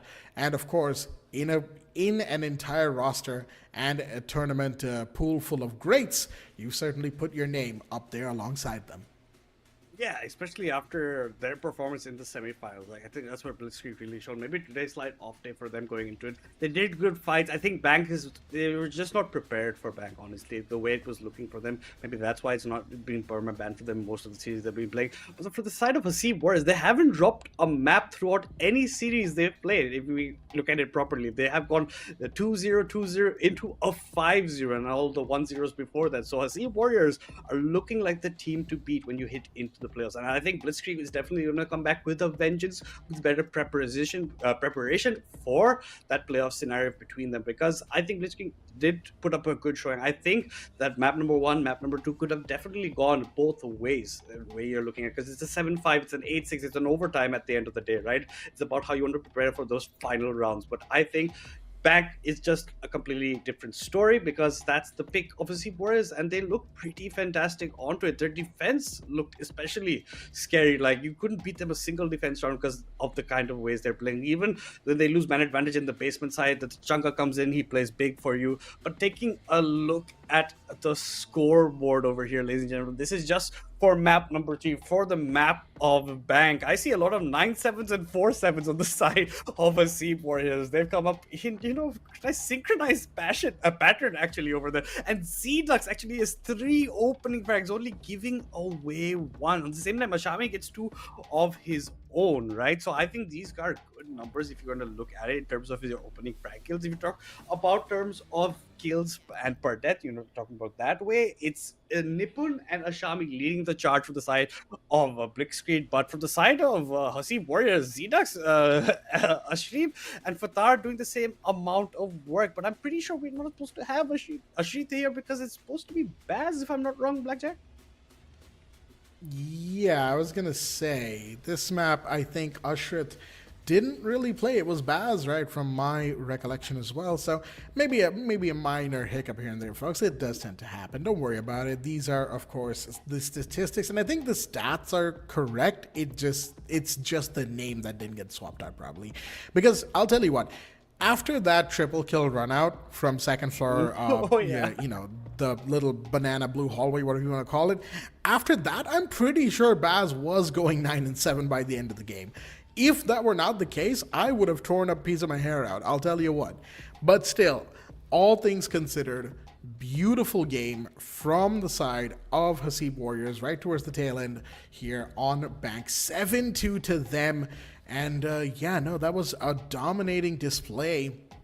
And on the other side for Blitzkrieg, you could kind of see them running out of stamina, running out of juice. And like you said, probably weren't really prepared for Bank at the end of the day. And it's unfortunate, but it's kind of just one of those things, right? There's always going to be a map you're not fully prepared for. There's always a map that you might not even be expecting, right? Excuse me. And for me, of course, if I were in their shoes, kind of putting myself in there, I would probably... for me, would probably be a map like Lair, right? Which I do know gets played in other regions relatively frequently, actually. Maybe not so much here in South Asia, but other regions like NA, Lair is actually middlingly popular. It's not very popular like Clubhouse and Chalet, but it's up there, is what I was trying to say. So that would be a map that for me is unexpected, even as a commentator, but here, I think Bank was that map for Blitzkrieg. Either that or they simply lost too much of their morale, too much of their mental game, and too much of their stamina in map 2 Chalet, where they really did give it their all. They left it all on the field. And again, big props, big hats off to them for making it this far. Ven, Sparko, Ashami, Nippon, Ions, give yourselves a pat on the back. Second place, yes, it might not be first place. Yes, it's the penultimate spot. But it was still a fantastic tournament run y'all had to get all the way up here. Exactly. And I think, yeah, like you said, they deserve a pat on the back. They did tremendous, especially during the semifinals. In that one map too, where if they lose, they're out, and in the 4v5 they came out on top. So that takes guts, that takes effort, into that takes team chemistry. Unfortunately, yeah, you can follow any, but Hasib Warriors is probably one of the best teams currently right now in the region. So it's always going to be a tough hill battle. And the other two maps you did fantastic against. There's only Bank where you fell slightly more on the shorter side, but other than that, I think it's going to be good. I can't wait to see these guys maybe battle it out again in the playoffs, because this has been an entertaining series of Rainbow Six Siege, especially just even in this map. Let's talk about that. Baz running out the window, gets a shotgun into 2 SMG kills before you trade that. That just I cannot just tell you how good I felt when I saw that. And we got to see a couple of clutches coming up, right? Ashami gets that 1v2 in basement in the map of Chalet, very good for himself. And then when Baz has his own shenanigans as well,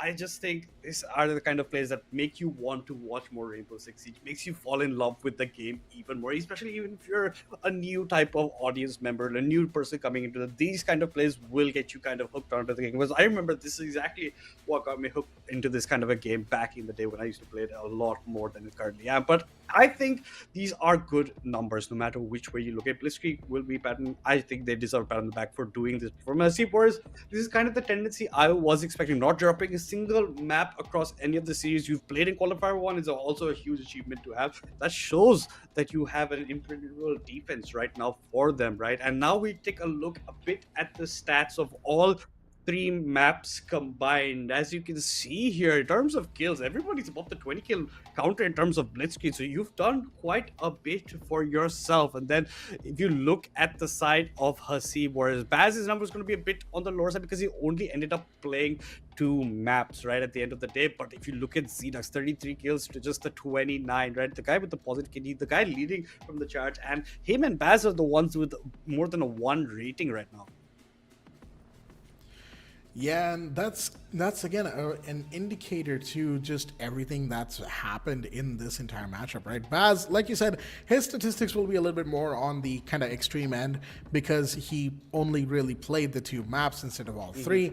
But then you also look at Zedux, 33 and 29 with a 66.67 cost and 75% headshot ratio.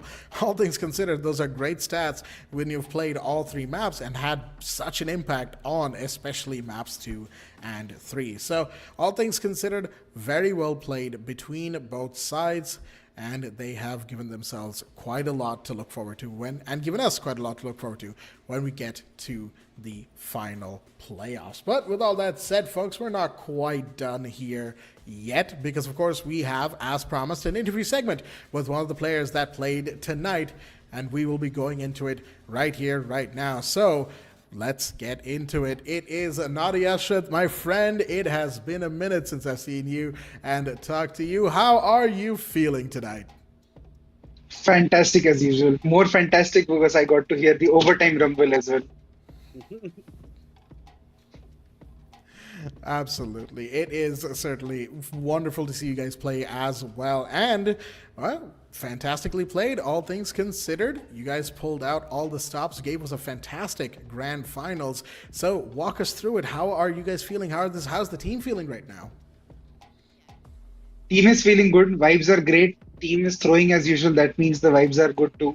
If they were not throwing and scared, that means we were not feeling that well. But I guess throwers are going. That's why I feel his team is doing good. Okay, and then you've not lost a single map throughout any of the series that you guys have been playing, right? And you came in as a substitute during map number 2 coming up. So what are your thoughts of coming in for just map number 2 and then switching out again for map number 3? Baz has some noob internet connection, so he tapped out at the very end. I was busy eating some white sauce pasta, then his internet tapped out, so I had to play. So it's just that vibes are good. We don't take the white sauce pasta, yes, the non-veg one. So because the team is having fun and they don't care whether it's the coach playing with the trash aim, they also get trash aim. So it doesn't matter whether I'm playing or who's playing. We just play for the vibes. We are having fun. We are practicing in the background for the playoffs and all. So we are fine. We are doing good. Absolutely. And, since you mentioned the playoffs, that kind of segues into the next question I had for you, which is the playoffs, of course, are going to be a lot more high stakes from this particular qualifiers, right? You guys had already qualified going into the semifinals here, of course, so the stream matches were more of like having fun, practicing strats is what I can gather based on what you've told us so far.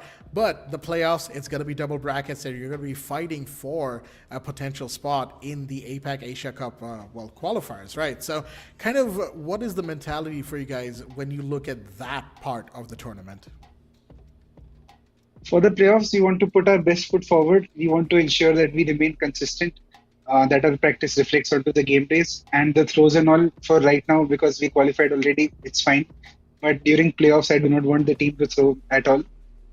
Because after that APAC playoff thing will also happen with the 2 SEA teams. So if we make bad habits during playoffs, that will kill us absolutely against them, because they'll punish us really hard for it. So for the playoffs, we want to build more consistency. We want to ensure we have the right practices, the right habits ongoing, so that we do not suffer during the chaos. As you both may have noticed, in the middle of the rounds, the game becomes so chaotic that only your setup habits will save you. Nobody can predict what will happen next, because the game just executes so quickly in the span of like 20 seconds. So good habit making is very important. So long as we have good fundamentals, doesn't matter who we are facing, we should be good. So that's what we are trying to build. And then, speaking about this series that you guys implement, the South Asia Elite Community Series, and the opportunity it brings for the South Asian Siege teams, how do you view it right now, given the current state of Siege in South Asia? I think it's very good. I love the fact that the prize pool is split amongst all 8 teams. I had raised this feedback way back 2-3 years ago to all the stakeholders, that give prize money to all the people who participate, so that it's not just the top 2 teams holding up everything. Everybody should get something out of it, so that they feel that they have accomplished something.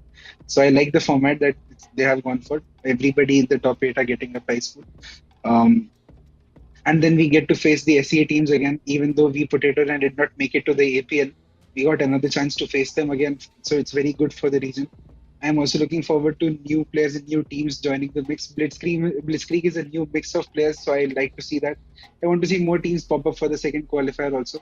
The region has many Siege players. If you play ranked, you'll notice them, but I want them to come and play in the scene also. And I like the format. I feel like it should draw them forward.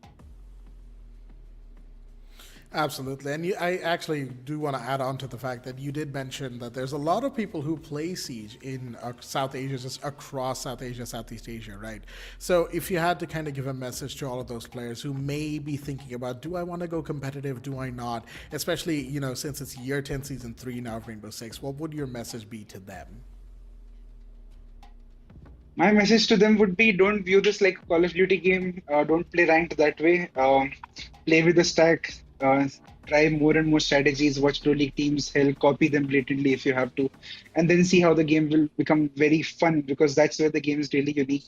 You can get started by playing in the Fragnation tournaments. The next qualifiers will come shortly, or you can contact any of my teammates on man server as well. Try to see the game from a different light compared to just ranked. Ranked is just a grind, but you won't see the beauty of the game in ranked all the time. So come forward, give the different side of Siege a try, and I hope you have fun, because this is still one of a kind game. I don't think there's anything like this out there.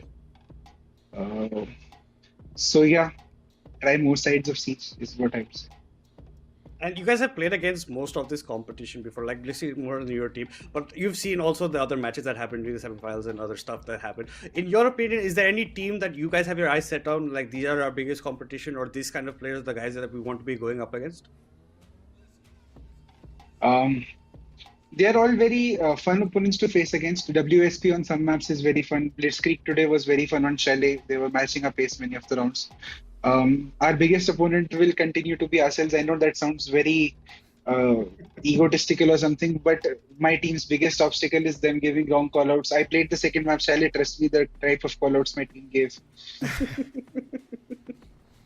So biggest enemy is wrong callouts, throwing, fun peeking. And then opponent-wise, I always like facing WSP. We had a good showing last time as well, and next match also we'll have a very wonderful showing against WSP. They are very fun opponents, very respectful opponents. Most of them are my friends. Today, Ions was also a very old friend of mine. I look forward to all of them, honestly. Even Ubu is a very crazy bunch of people, not gonna lie. They are also very fun to play against. So I'm looking forward to all of them, actually, not gonna lie. It's fun. All the opponents are fun. And that, of course, is kind of the spirit of the game, right? When it comes to a competitive showing. As long as you're having fun, you're getting along with the people you're playing with and against, then that, of course, will make for the best possible tournament showings for everybody involved. But with that said, thank you, Naughty Ashrit, for joining us once again. Now we're going to let you go and celebrate with the team and get ready for those playoffs, because we are going to be keeping an eye on you guys. That is for sure. Thank you for joining us, and big congrats once again. Thank you.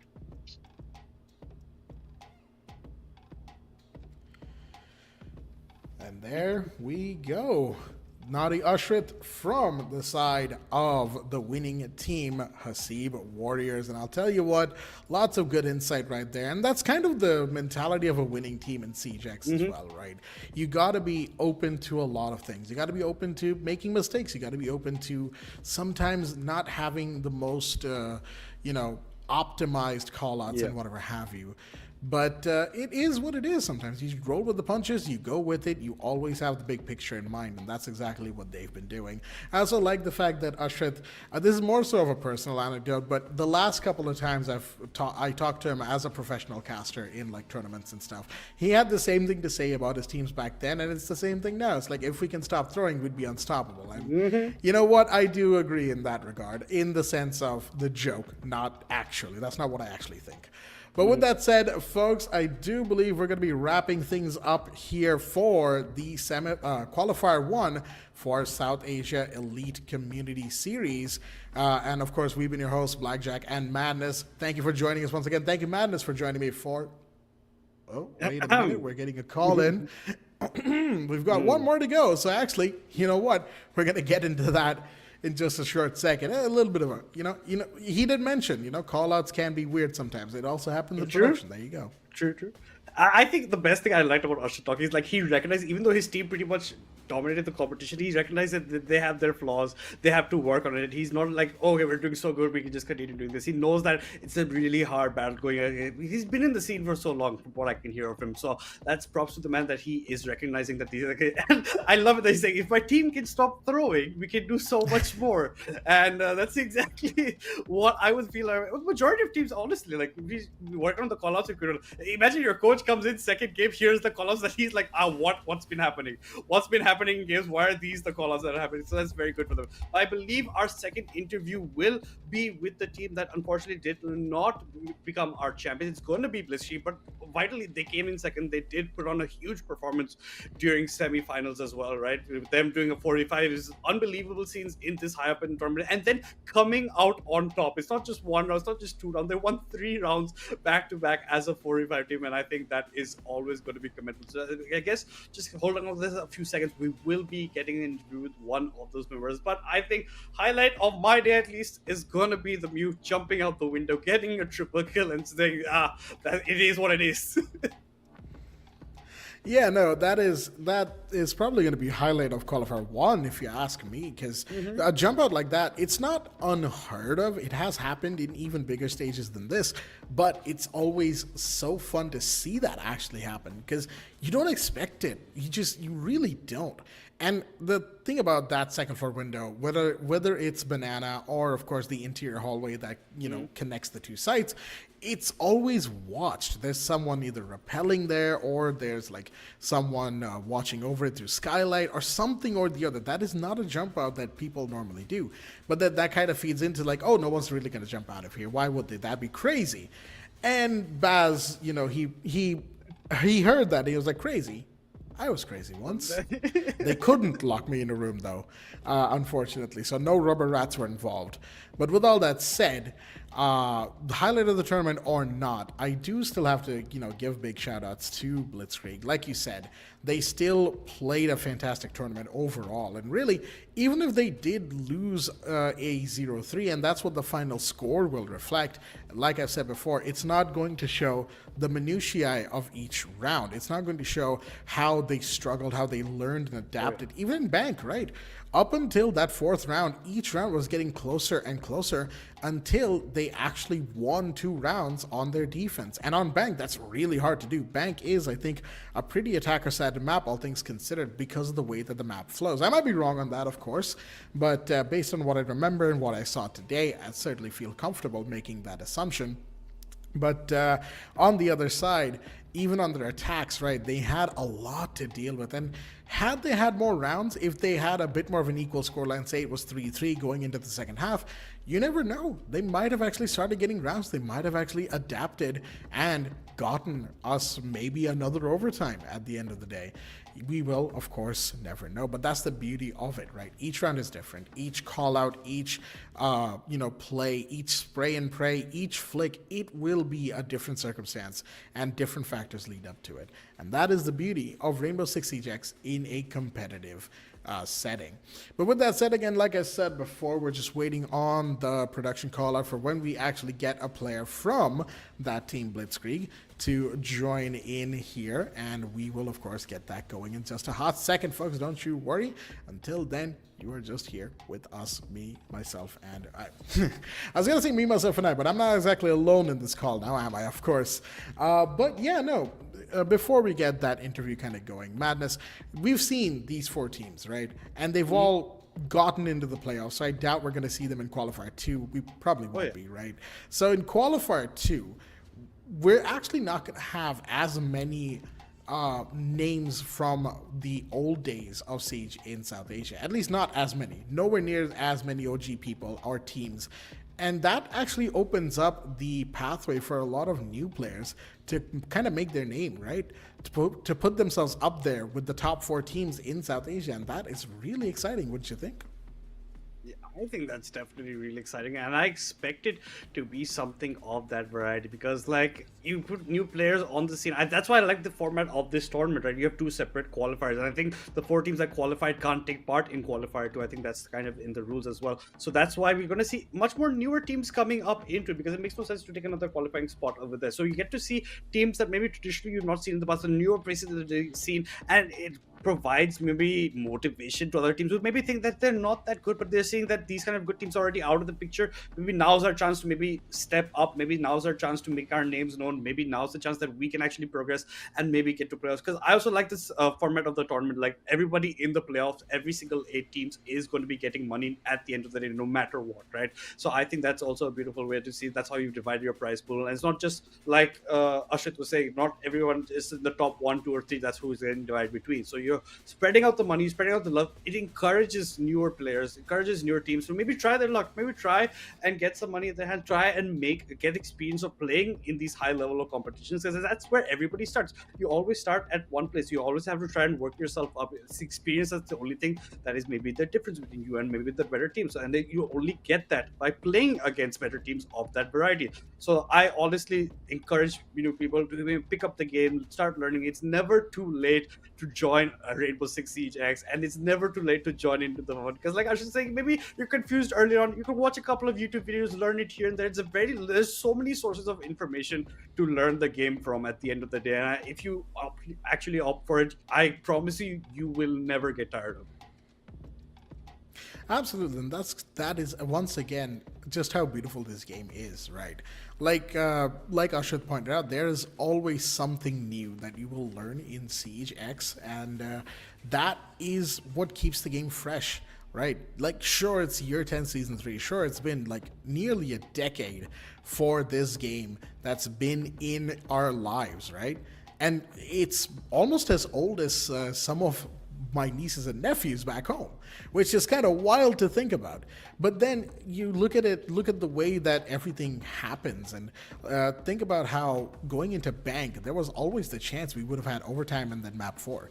You look at Chalet and how easily that map could have been, could have swung the other way, and Blitzkrieg could have won it, opening up map 4 for us. There was so much that could have happened that didn't or did. And it was always going to come down to pretty much a coin toss in the heat of the moment, right?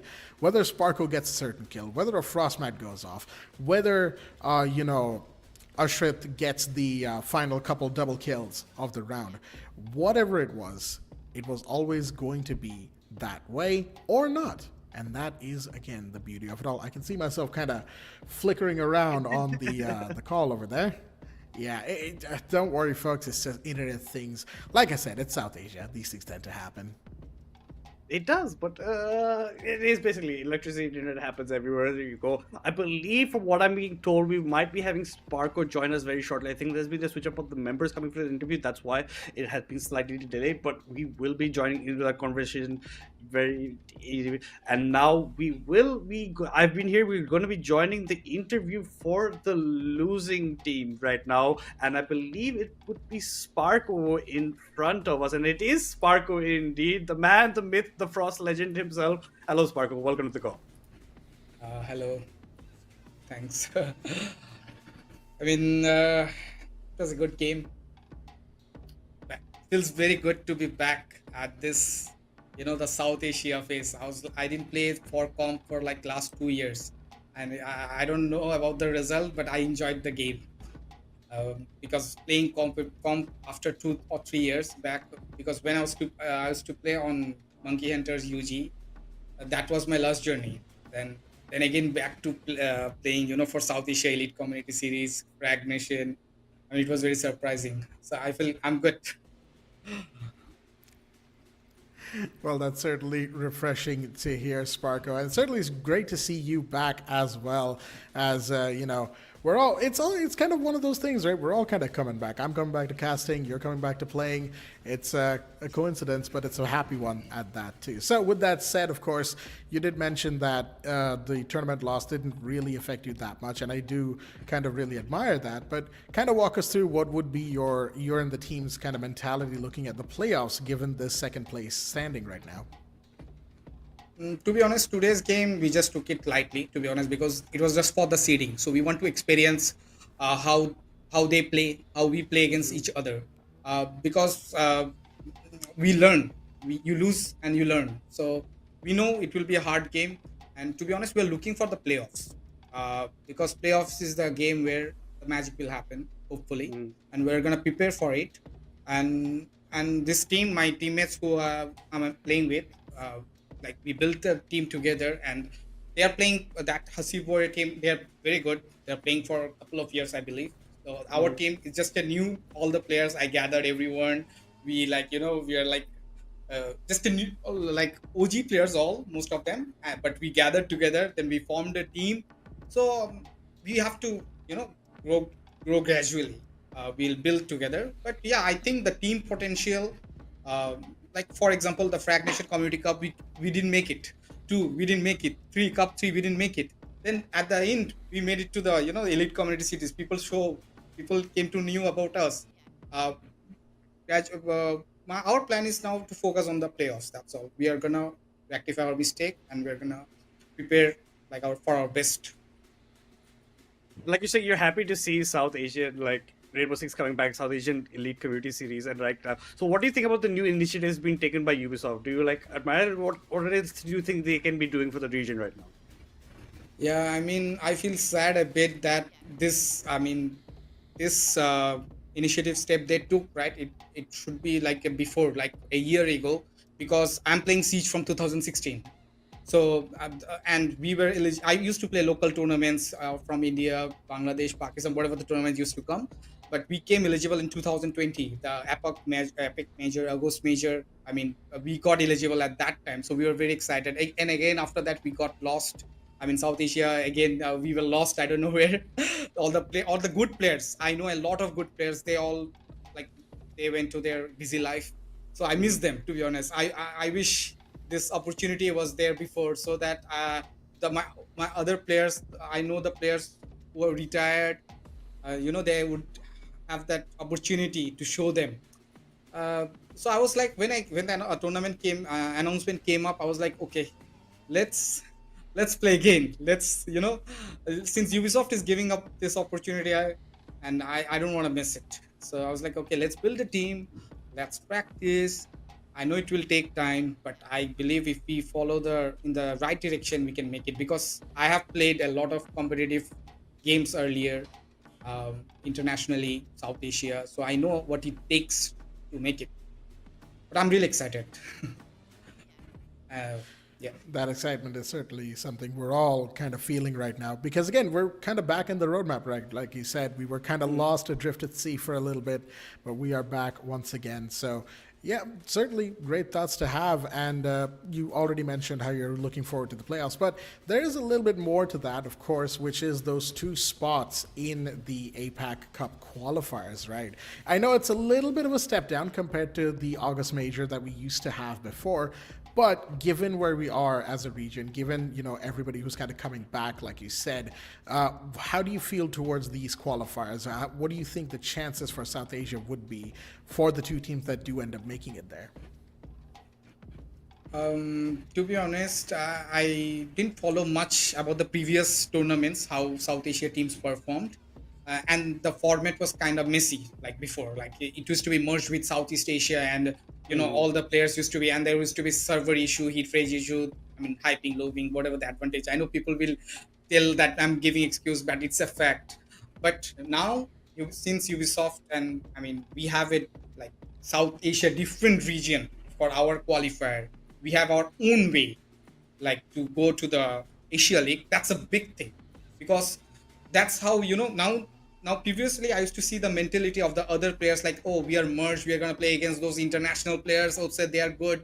It's like people used to be shattered in their way before even playing, right? They're like, oh, it's another down game. People used that excitement, that practice. I think all the South Asia used to lack. Now South Asia have a different region, and it's being recognized.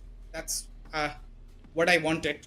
And about the playoffs, you're saying, like, if we can make it, I think if the teams practiced and learned new stuff and be updated with the meta, like how the current meta is going on, I think we can make it. Just talking about, this is the one organized by Fragnation. Fragnation organized, put it the format like this, where it's 1 qualifier and 2 qualifiers and then the playoffs, right? So what do you think about having this kind of a format for a tournament leading up to maybe the 2 spots for APAC? It's a very good thing, because see, first qualifier, sometimes people choke, and they are like, oh, it's over. One qualifier, everything is over. You have a bad game, you have a bad day, it's over. All the practice, all the hours you put in, it's over. But now, since there's two qualifiers, the teams who didn't make it, they have the other chance to prepare. They're like, okay, we have another chance. We can make it. And I personally I'm convincing other people to participate in this tournament because we don't see this kind of tournament often, to be honest. So I'm trying to get all the other new players, who are playing for the Siege for a couple of years. I'm telling, go make a team, go experience it. It's okay. It doesn't matter what the result is. It's just qualifier 1, qualifier 2 is there, and the format, I loved it because one tournament. And sometimes bad games can happen. Now you have two qualifier. It's like, okay, we have another life chance, basically what I would say. Yeah. Yeah, that is a very, very good way to look at it. Kind of like sometimes you win, sometimes you lose, right? You got to roll with the punches as they come. But with that said, Sparko, thank you for joining us for this post-game segment here, and we're going to let you go back to your team and back to your daily affairs. Thank you for joining us once again. That is Sparko from the side of Blitzkrieg, folks. All right. Thank you. All right. Looks like that should be everything unless production has anything else for us. All right. Thank you so much. So with that said, folks, we are actually for real 100%. We are going to be wrapping up this time around. The grand finals for Qualifier 1 has come to an end. So thank you everybody for joining us. We've been your host Blackjack and Madness. Thank you, Madness, for being here on the desk with me. And thank you for Fragnation for putting all of this together. Lots of great words, encouraging words from all the players we've interviewed so far, and I'm pretty sure the rest of the teams as well. And for those who might be hankering for more Rainbow Six Siege X, well, don't worry, give it a couple weeks, and then start September 29th, there will be Qualifier number 2. The registrations for that will be opening soon, so keep an eye out on the Fragnation social medias, on Instagram, on X, formerly Twitter, and all of those other places, folks, and we will hope to see some new faces and new names in Qualifier number 2, September 29th. Until then, stay tuned and good night. You made a bad bet. Play the odds and risk it all. But you're playing my game now. And I'm here to clean house.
Wow.